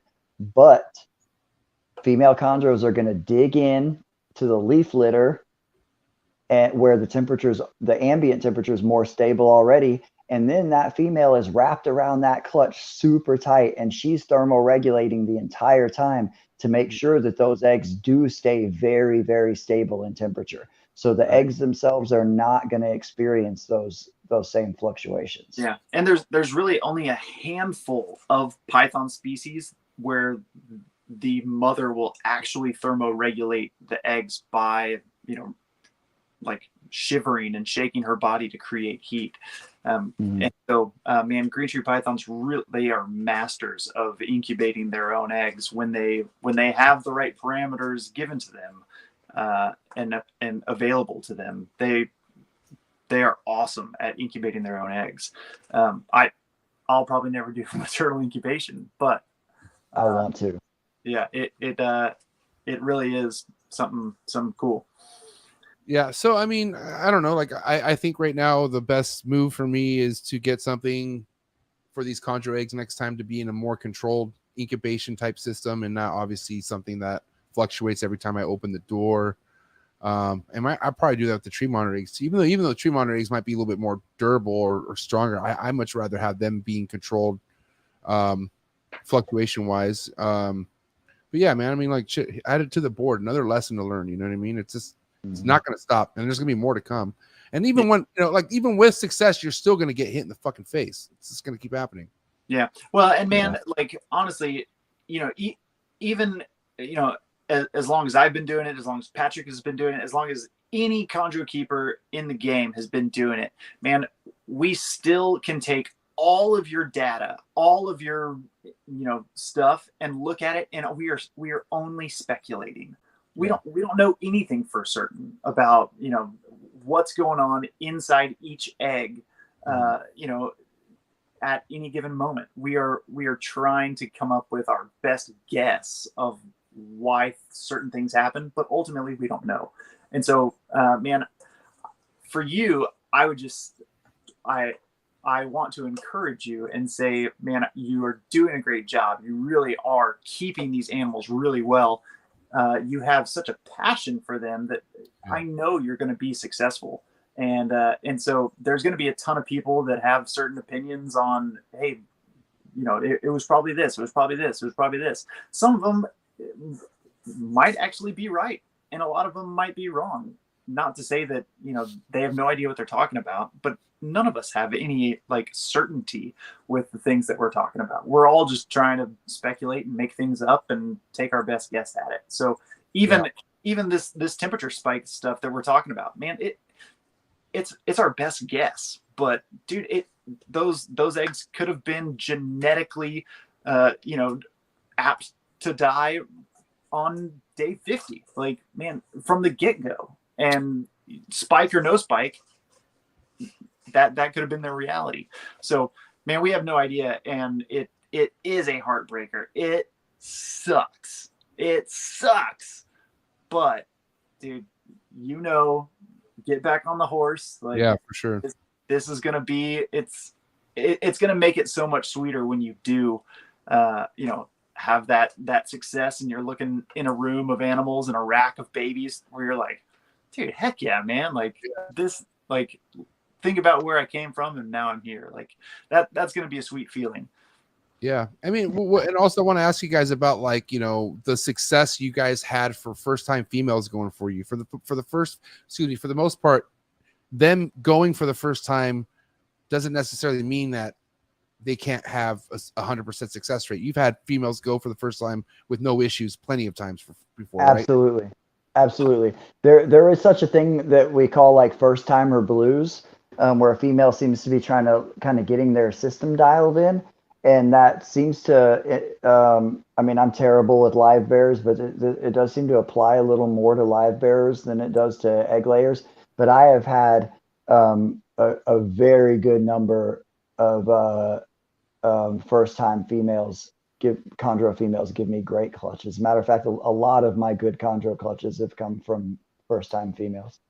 Yeah, same. But I've also had a first-time chondro female completely slug out and then die. And so, it's just one of those things. I could definitely say that if I had issues keeping these things and breeding and all the above, then maybe I would second guess, but I enjoy just the pure joy of just keeping these things, and I always keep them. I would never, I tell everyone this, even though Pedro says I'm full of shit, but no, I really mean this.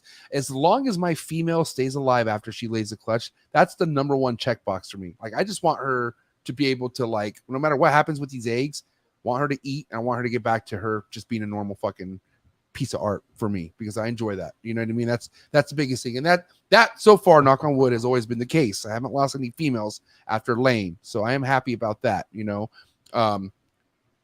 I also just know that I'm still green, no matter, even though 4 years isn't shit, I'm because every time I've had a chondro clutch, that was the sole clutch I've had for the year. It's not like I'm fucking Bill Stiegel and all these fucking, pros pumping out 4 clutches or more a year. You know what I mean? I'm shooting the moon with one clutch so far every year, so maybe things will turn too. That's another thing I would like to have multiple clutches in a year when I get there, so I could kind of compare, okay, this is what happened with this clutch. And then what if the next clutch was just fucking, walk in the park? And I'm like, well, here we go. This is just a goddamn, either it's meant to make it or it's not meant to make it type of scenario. But, time will tell, right? That's all we just got to wait and see. Yeah. Well, let me give you a couple of examples of personal experience where I know that I fucked up and I know what went wrong. And then a more recent example where I'm fucking clueless, because like Mark said about us being clueless, I know I help a lot of you guys out and I answer a lot of questions, but I'm just slightly less clueless than y'all are. That's really, really all that is. in 2021, I fucked off a lot of eggs because I didn't take the time or spend the money to build more incubators. If I built more incubators, I would have hatched a lot more chondros than I did in 2021. Right. The thing that we're talking about comparing larger eggs, the thing that clued me in to the temperature thing. Oh, the other mistake I was making is that I was not monitoring temperatures in every single egg box, but I had never run that many clutches in one of my coolers at the same time. And at one point, I had 4 sim boxes in there, and 2 of them were full of Brettles python eggs. And at another earlier point, I had 4 boxes in there that all had chondro clutches in them. And I didn't realize that having that many boxes in there was affecting the air circulation, which was therefore affecting how even the temperatures were, the temperature stability in the incubator. And what clued me in was my Brettles python eggs.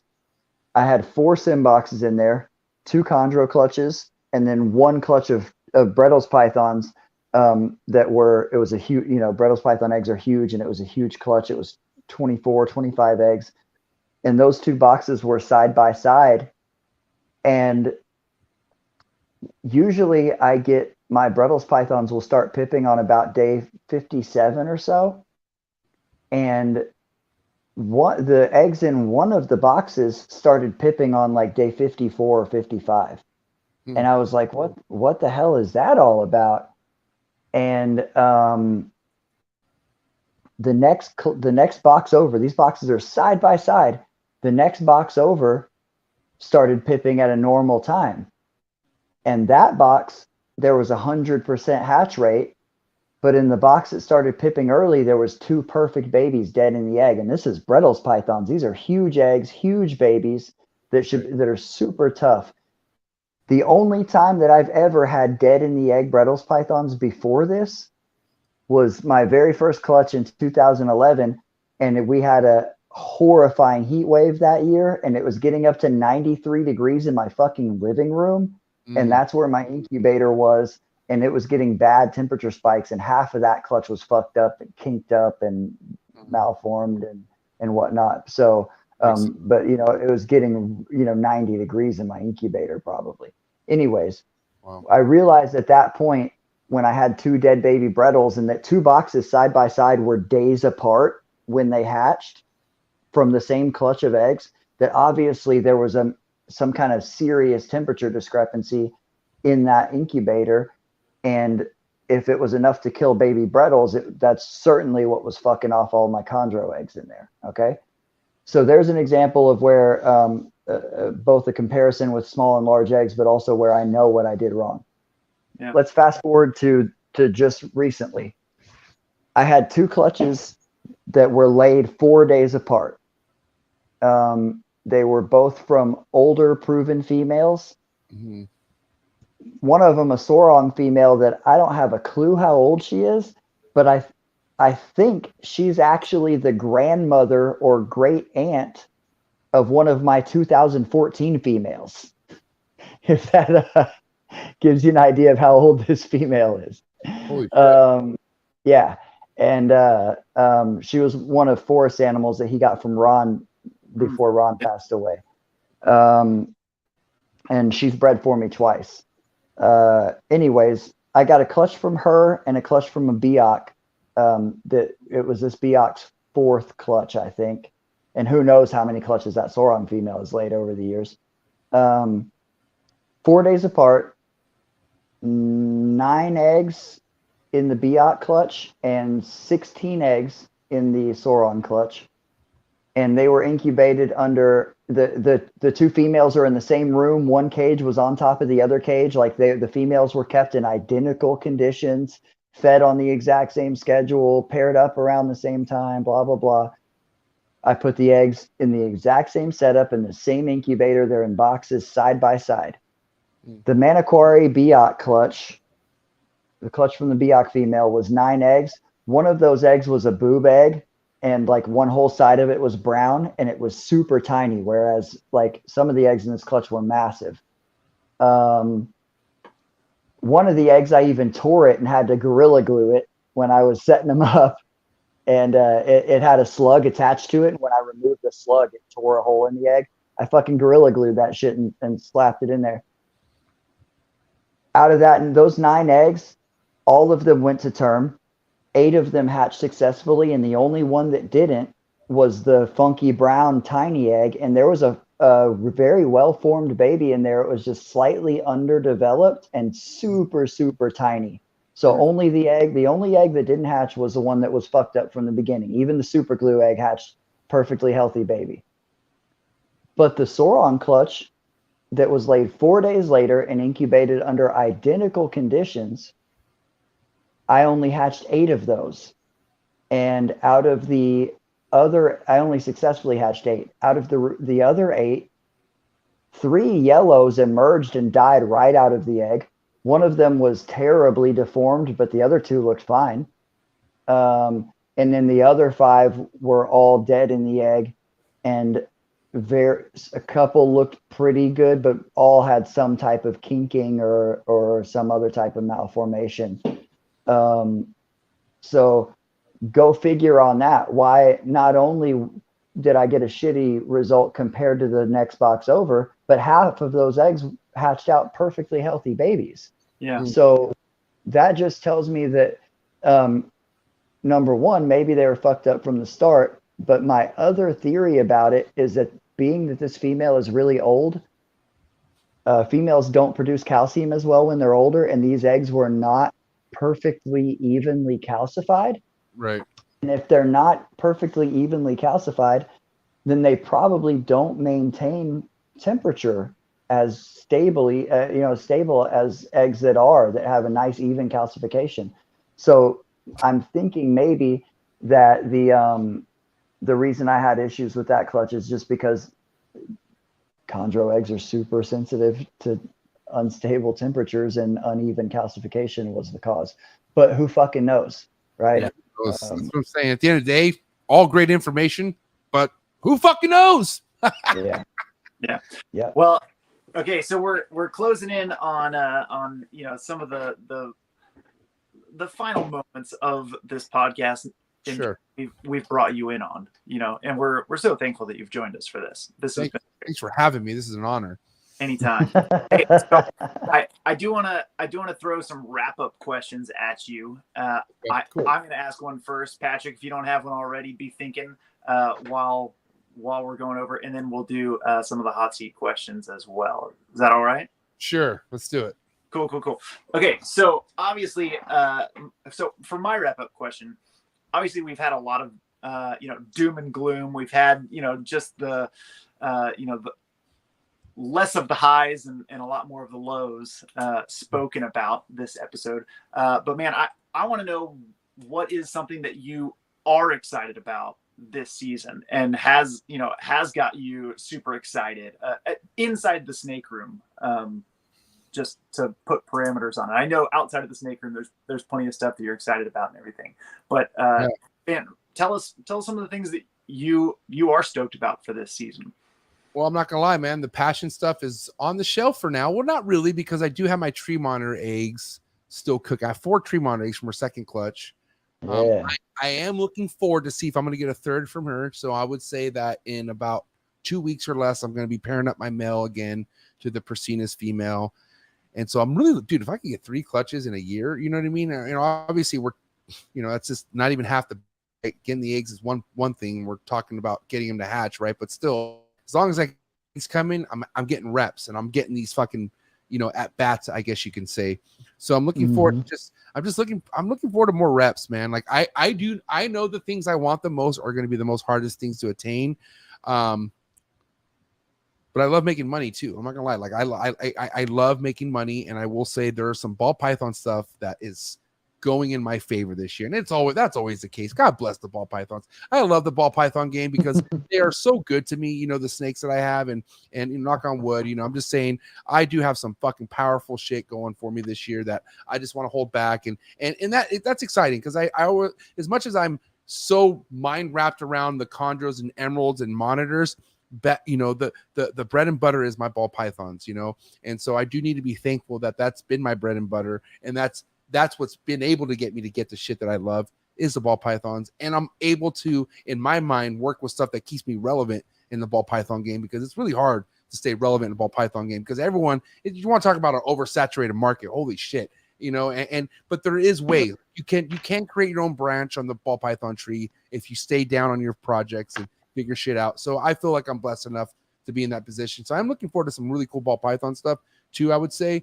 And yeah, man, even though these kind of learning lessons are kind of like blows to the gut, I'm still looking forward to my next Chondro clutch, you know, because it's going to see what's the next lesson. Like, you know, I feel like the lessons are going to be taught every single fucking clutch, you know, and some will be success lessons, I hope someday, you know, but either way, it's still stuff I want to talk about. Like, I love the fact that you guys are asking me stuff, because, you know, you understand there's times where I have someone I'm interviewing, and I'm like, dude, I need to ask myself these questions. You know what I mean? Like, what the fuck, man? Like, but it's kind of hard to do that sometimes, because a lot of times it's not the right person to kind of, you know, like you got, I not that I don't value everyone's info and information, but I've come to you guys for over 3 years now, and you guys help me out. You guys know my situation. So I couldn't think of two better people to kind of go back and forth with on this. I mean, Texas's finest. But I got to say, I mean, right now, the stuff I'm most excited for, man, because I know that I'm going to fucking knock it out of the park with the ball pythons, man. Shout out to the ball pythons. Yeah. Brad. Nice. Yeah. Nice. Patrick. So I actually had a few things written down here to ask at the end, but we have touched on most of it. Like, I was going to ask what you learned, like what your suspicions were about what went wrong, what you learned from it, what you think you're going to change. We touched on all of that. Sure. The last thing is a 2-part question. Mm-hmm. And it is, since we are being open and vulnerable about all this fucked up shit that goes down with these green trees, it is, in just a couple of words, how do you feel emotionally, and what will you say to people who are trying to do something that they're passionate about and fucking failing at it? What would you say to those people to whatever? Tell them to motivate them, to tell them to give up, whatever. You can How tell do you- Patrick is dating a therapist. Like I that. bet. Oh, sure. Yeah. Tell us your thoughts. Those are straight from Amber. Yeah. So, Yeah. Man, behind the scenes, my emotions were a mess, man. My wife came in. She's like, "Are you good?" And I was just I had my head down. Because here's the thing. Like I said, it was like a double-edged sword. Like, here I am. Like, as soon as I noticed the chondros were not working out, and I got to tell you, man, the first one I pulled out, you saw how nice the first one I pulled out, right? Or the first one that didn't go, how thick the black was. And that's my ideal Neo right there. I'm shooting for that. Yeah. So, and someone told me too, like, dude, you know, that's gonna be the nicest. I think it was Marshall or someone who's just very like jaded and don't give a fuck, right? Somebody was like, that's gonna be the nicest. The first one I showed Dad was like, that's gonna be the nicest snake in that clutch, I guarantee it. And I'm like, fuck you. I think I might have said that to you as well. I think that was you. Yeah, I don't know. But anyways, sure enough, it wasn't till I noticed that there was another one fully formed and dead, and then there was another one. And then I want to tell me what really rocked me was the tree monitor, because I mean, guys, first and foremost, day 142, the tree monitor, right? Okay, which is, I don't know how many. I mean, you wait 50-ish days for a chondro clutch. We're talking almost triple that. Are you fucking kidding me? So I wait that long. I wait that long to find that out about my tree monitor, and then right after my tree monitor, the chondro scenario, right? And man, I mean, I try to be like, you know, last year I said, okay, I showed these off way too soon, and this is what I get. This year I showed minimal, but inside I couldn't wait. Like I was so excited, right? And I just think I'm being tested right now. I think right now I do have things to be so happy for, right? Like, I have a podcast where I could bring the coolest people in the industry on and I could talk about it. That's great. I have this side of my room that I could walk into and just be therapeutic, and like I could pull anything out. I love what I get to do every single day, right? But obviously I want more. I have goals, right? And the goals that I really have are the ones that are kind of testing my sanity a little bit, you know, because I'm an emotional guy, but it's been a long time since I've broken down over a failure. And this year's chondro clutch, last year I I was fine. The year before that, I was fine. The year before that one, I wasn't fine.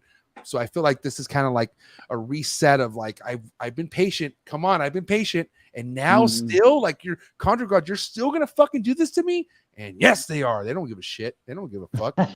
So, you know, it's kind of like, here we go. You know, it's kind of like you thought it was going to be, okay, couple years of bad luck, and here you go. No, it could be that for next year and the year after. So I got to remember what I do is what I do just to have what's around me. And as much as I do want these babies, goddamn, God knows how bad I want to have my own line of Chondro someday.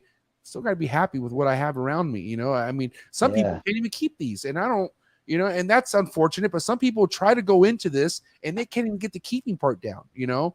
And I'm not just saying that to make myself feel better, but I'm saying that I have to just take a deep breath and just, as much as I want to hurry up and get this experience down and say, hey, I've only been in this game for like 5-6 years, and look, I've already bred Chondros. It's not going to be that easy, dude. I don't think it's going to be that easy because how bad I want it. And I always knew, especially right now in life, like when I really want something bad, it's going to take some work, man. It's going to take some work. So what I have to say to that, to anyone out there, first and foremost, because I do say, because of this podcast, I've brought in a lot of Chondro lovers. Like I've gotten a lot of people in the ball python game or other stuff who's like hitting me up. And I shit you not, after every single Chondro podcast I have, someone hits me up and says, I want to get into Chondros. And God bless you, man. I was you, and I did it. And it's fun, right? But there's just so many steps of trying to figure out this is good for you, this is meant for you. First and foremost, keep it first. Like just keep it. And I try to preach that before people even go looking for pairs, because people will just jump into like, hey man, I found this pair, and it's like, well, that's cool, but like, do you like how are you emotional? Do you have emotions? Because if you have emotions, I would double consider everything you're thinking about right now. And there's people out there who don't have emotions. God bless them. There's people who are just fucking like, fuck it. I don't, you know, and if you're that type, well, then go for it. You know what I mean? Those are called psychopaths. That's there's some psychopaths out there, man, for sure. For me, it's just like, I don't know, like the whole reptile game has been my savior, got me out of a life that who knows where I would be at right now if I was still fucking around with that stuff. But I'm just so happy and just like, I like bow down and just love being around when I'm around. And I do know that more good stuff will come.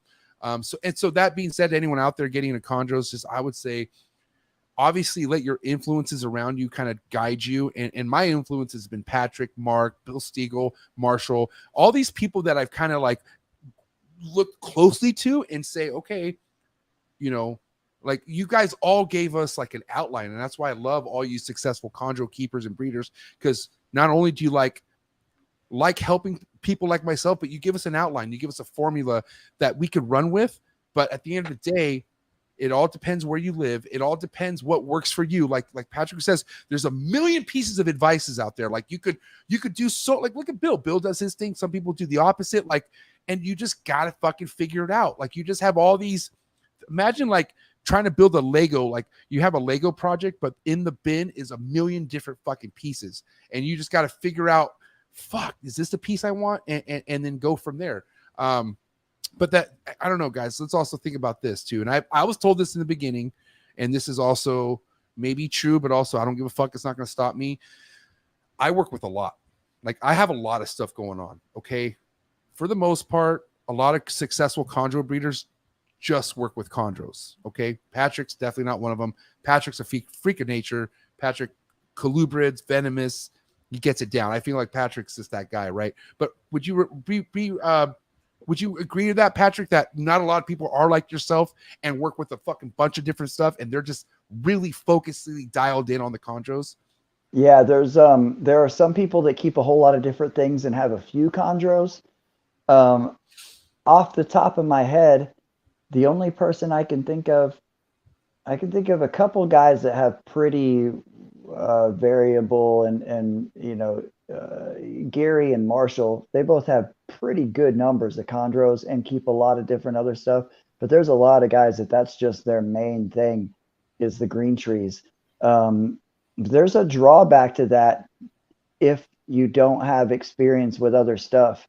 Experience of all types is transferable. So we see this. I used to see it in the chameleon community a lot, and I've seen it a lot in the Chondro community, where they may have some really cool animals, but they have like no base general reptile experience.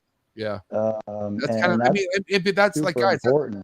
That's why I want to kind of like chill myself a little bit, because I came in this right off the ball python game. I had a little bit of success with the ball pythons, but started keeping green trees and thought I could breed the green trees successfully like the ball pythons, but that's not the case. But this is why you got to learn. You're going to learn like how I'm learning. I'm telling you, if you're anybody who thinks they could just stumble in here and start copying things and just say, fuck it, I'm going to breed it. Well, guess what? I mean, I hope the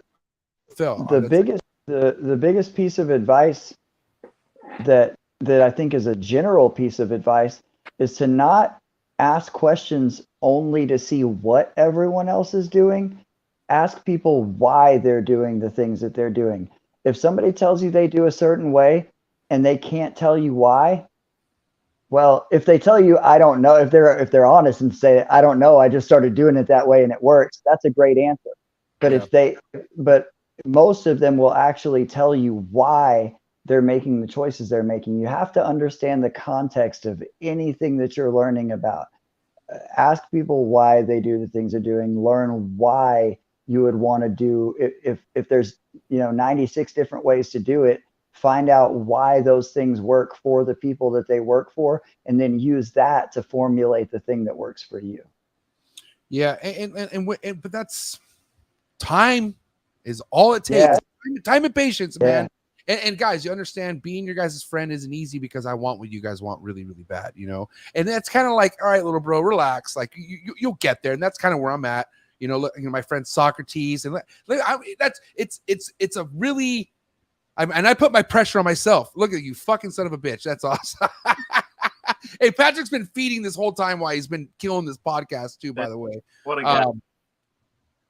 But yeah, man, I just have some really player ass homies, and I just want to be like you guys. That's all. And I think with time, I always say this: you are who you hang around with. So I'm gonna keep hanging around with you guys. I don't give a fuck. You're never gonna get rid of me. I'm always gonna be around. So because I'm gonna that's what we were hoping for, man. Yeah, man. But man, what a great time! 2 hours went by too quick. I always say that whenever I have you guys on the show, because just like hanging out in person, I love being around you guys and love learning from you guys. And this has been a very unique and awesome Trap Talk podcast. So thank you. Well, hey, I'll wrap up with this, and then we have hot seat questions for you. Sure. Man, I wouldn't be the self-proclaimed pastor of Chondro Town if I didn't encourage you. So for me, I want you to know that yes, this comes from the Bible, but man, I also think it's applicable to anything in life. And so in James chapter 1, verses 2 and 3, it says, "Consider it pure joy whenever you face trials of any kind, because you know that the testing of your faith will develop perseverance." And so, man, if you have faith in chondros, man, consider it joy when you are facing trials, because it is going to develop perseverance in you. And so, man, it doesn't have to be some like big religious enlightened moment, but man, if you can consider the trials, the pure joy of being able to know that it's growing you on the inside, which I think you do. I think you're in a great spot, man. You're light years ahead of so many people. So keep your head up. You're doing great, man. Patrick and I are honored to call you a friend and to have you in our inboxes. We love the pictures, the updates, even when they're heartbreaking, man. We still love that you're sending them over. So thanks for that. And I'm jealous of that backdrop. I still don't have a wall of focus cages yet. I'm working on it. But hey, I think we should talk to Focus Cube about, because how sick these are. Imagine if they, like, for people like us, if they designed a nest box for us, like a really cool, like, that'd be pretty awesome. Patrick and Mark stamped fucking nest box or something, like Texas approved, that'd be sick as fuck. Dude, as long as it's got a Texas stamp, I'll use it. That's right. All right, man. All right, serve me with these hot seats. Let's go. We got That's hot right. seats. questions. Now, MJ, I don't know if you know how these hot seat questions work, but I want you to answer them as quickly as possible. Give them little to no thought. It's Oh, just right off man. the top of your head, whatever you're thinking, like that's it. Okay. Oh God. I know how you like to talk. Cut it out. Okay. That's not These are hot seat questions. Okay. Are you ready? Let's do it. All right, let's go. Frozen thought or live? Live. Egg cut or no cut? Cut. Big flex, no flex? Big flex all day. Text flex all day. Let's Text get flex. it. Yeah, for sure. In and out or Whataburger? Oh, in and out, bro. In and out. Hey, wait, time out. I will say though, as of right now, if you were to give me both, I would probably do Whataburger because my wife found a hair in her burger at In and Out, and now we won't go. So maybe Whataburger. I take that back. And I didn't mean to make this hot question thing dark, but you don't. If I find any hair in my food, I don't care how fucking bomb it is. It's done. I can never go back. Yeah. So anyways, Whataburger. I take that back. Whataburger. Take that back. Yeah. Amen. Amen. Red Chondro Neo, yellow Chondro Neo. Red. All day? All day. Yeah, all day. All right. West Coast rapper, East Coast rapper. I'm gonna do West Coast. Favorite West Coast rapper of all time? Mac Dre. Mac Dre, dude. Yeah. All right. Favorite DJ of all time? Ooh, Columbo. Ooh, okay. All right. I smell what you're stepping in.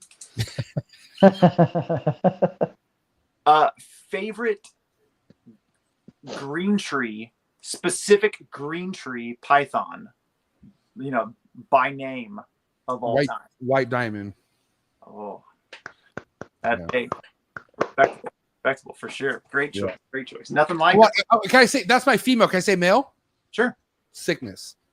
Nice.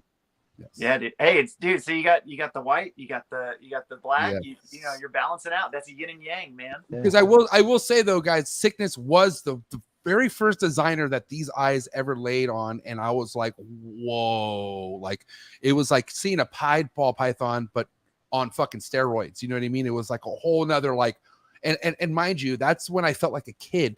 Because remember, when I was 6 years old, the zoo magazines, I would see green tree pythons. I looked at them like I would never in my life probably see this. I don't think I'll ever see this. And when I stumbled across Sickness, I remember knowing like I'll probably never ever see a snake like this in person too. It was like kind of like that refreshing, like this, like who is this guy? Like what is this? This is nuts. Sickness. And so I'll never forget that. Bill Stiegel is a legendary person to me because of that snake. So. Yeah, well, these are hot seat questions, and we wish that you wouldn't explain your answers. Steak or fish? Steak. Favorite cut of steak? Yeah. I'm gonna say filet mignon. Oh, okay. I want to say ribeye, but ribeye's hit or miss sometimes, man. Filet mignon, it's gonna always melt in your mouth. So that's why my wife taught me that one. Yay sports, boo sports. Yay sports. Favorite sport to watch? Motocross. Nice. Oh wow, you into AMA. moto? Supercross. Yeah, motocross. Outdoor is my thing. I like to see the outdoor. All right. But yeah. Favorite sport to partake in? To partake in. Because I don't play sports no more, but I want to partake. Hold on. I mean, softball. I like softball because I was a big baseball player, but I'm not as good as I used to be. But softball, I can bring that back. Yeah, you can still slap the bat, hit some dingers. Yeah, exactly. Hit some dingers. All right. Oh, dude, I had one. What was it? Wow, are these all off the top of your head? Yeah. Well, wow. I've heard some of them a couple times. This guy's nuts. Imports. Yay imports, boo imports. Ooh, yay imports. We need them. Can't say no. If you could import any reptile into your collection, no holds bar. Right. And nobody could judge me? Nobody. Like I can't. Okay, Komodo dragon. All right. Yeah, for sure. Respectable. Mm-hmm. Okay, and one animal that no one should ever import again. Reticulated python. You're not gonna say turtles? Well, that's a given, but man, retics are killing people, so let's leave that alone right now. All right. Okay, last question. Hot seat question. Yeah. who is your favorite Chondro breeder? Oh, you son of a bitch.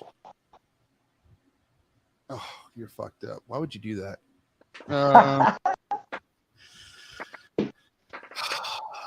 Quick think. Hey, first name that comes to your head. Spit it I out. know, but Don't explain. man, I'm gonna have to say Socrates. It's my favorite. I knew he was going with Sock. I mean, just yeah, but it's like, MJ, that's messed up, man.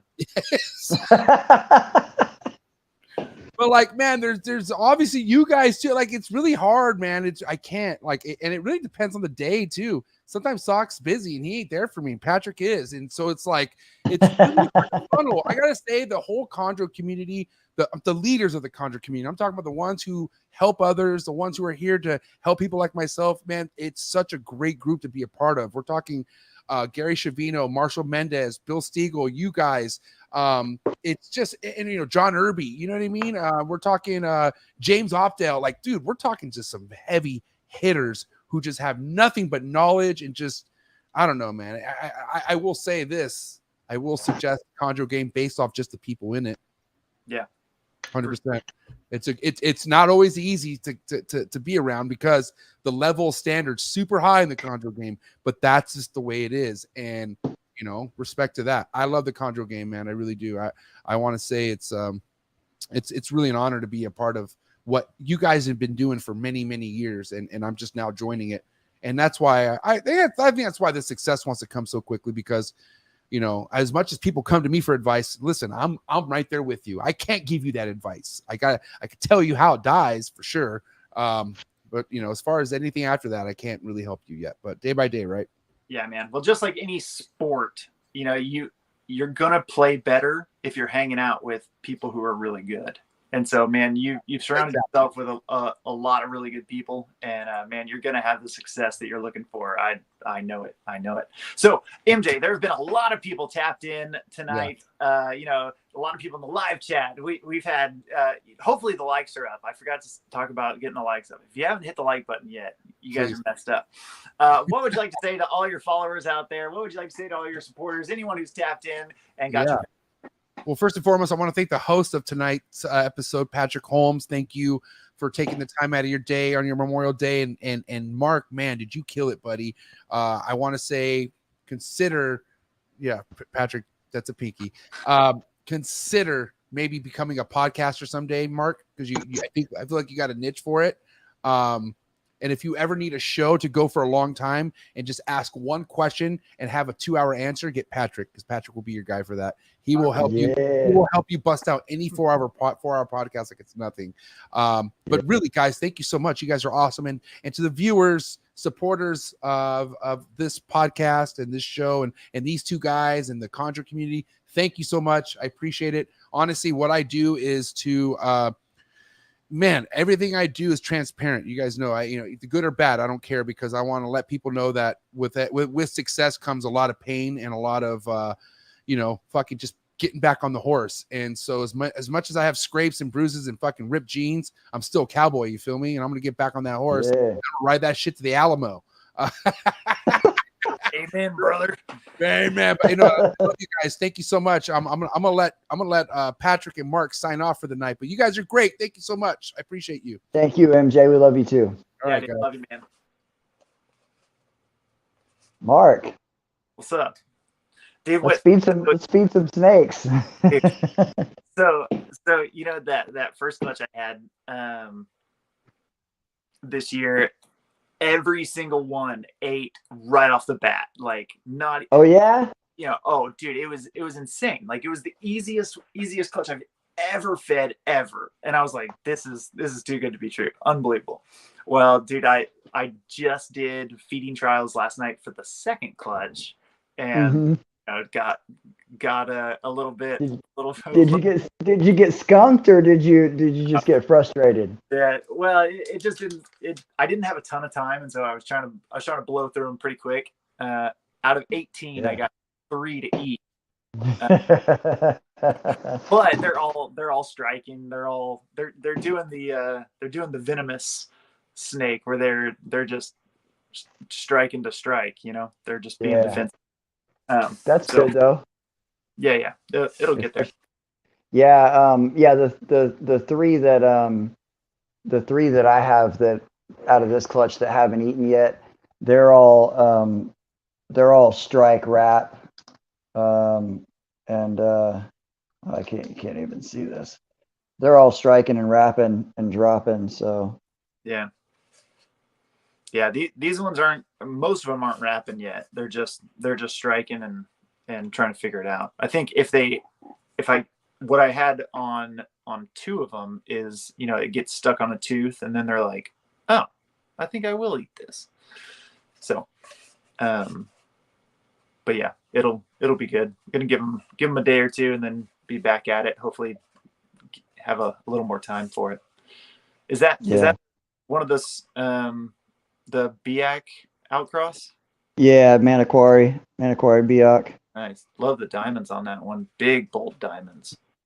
Yeah, this guy ate during the day, first try. It actually, it's. Oh, see ya. Bye.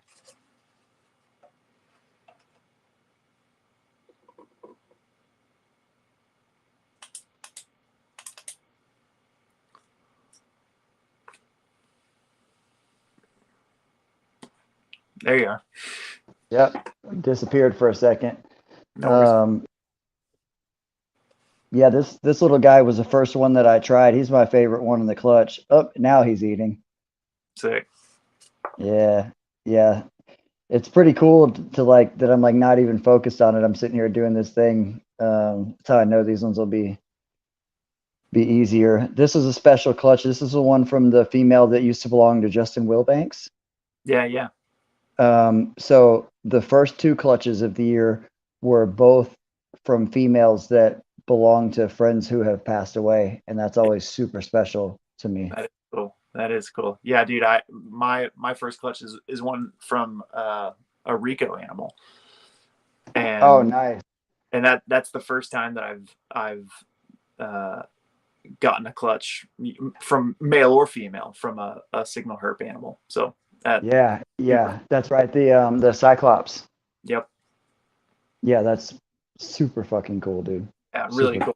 Dude, the biggest bummer is that she never ate afterwards. She just kicked the bucket. She refused to eat food and just never bounced back. And I was like assist feeding her mouse heads just to get just trying to get something in her. Yeah, and she just wouldn't. Yeah, that sucks, dude.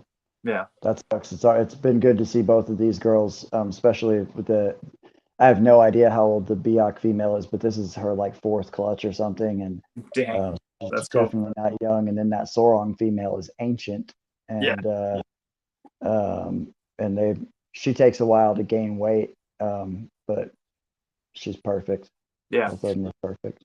Dude, I'm a little bummed on this Lyra clutch. So I have, let's see, I have 10 reds and 8 yellows.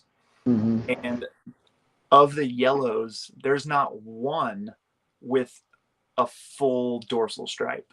It's like there's a couple that have like a neck stripe, and then it starts breaking up and just being pretty scattered throughout the rest of the back.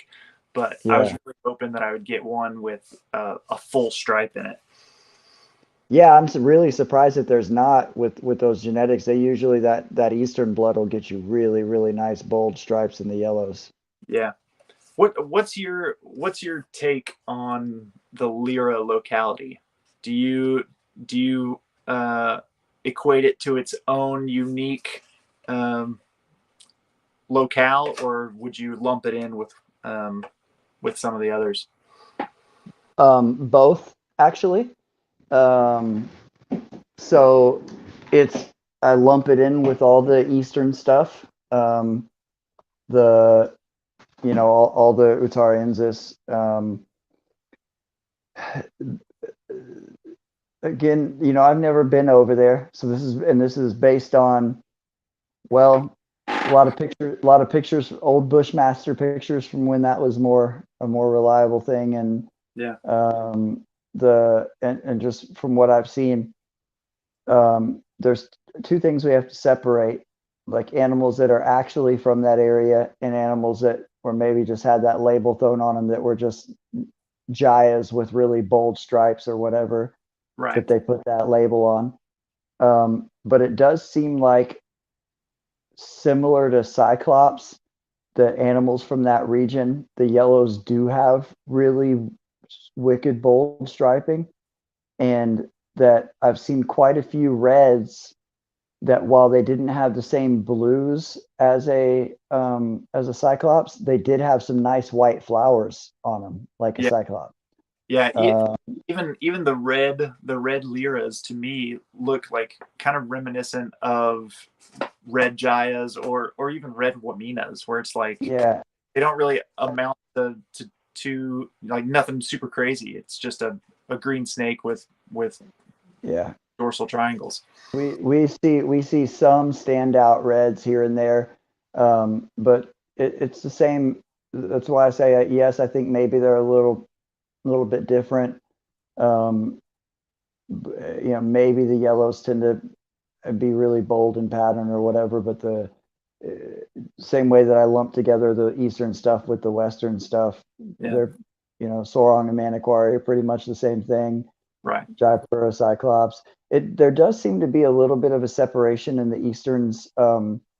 Seems like the stuff from the eastern side of the Utariensis range, so like Balium Valley and the name, it's a funny sounding name that starts with a W that's escaping me right now, but so like Wamena, Bocandini,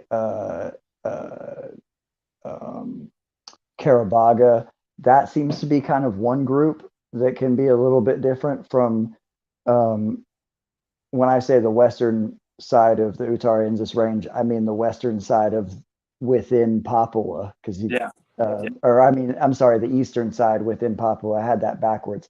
Yeah. Western side of the range is the Balian Valley stuff, and the eastern side is going to be the your Jayapura and Cyclops and whatnot, and those tend to all kind of look the same too. But overall, they're genetically they're the same subspecies. Yeah. Hear you. Cool.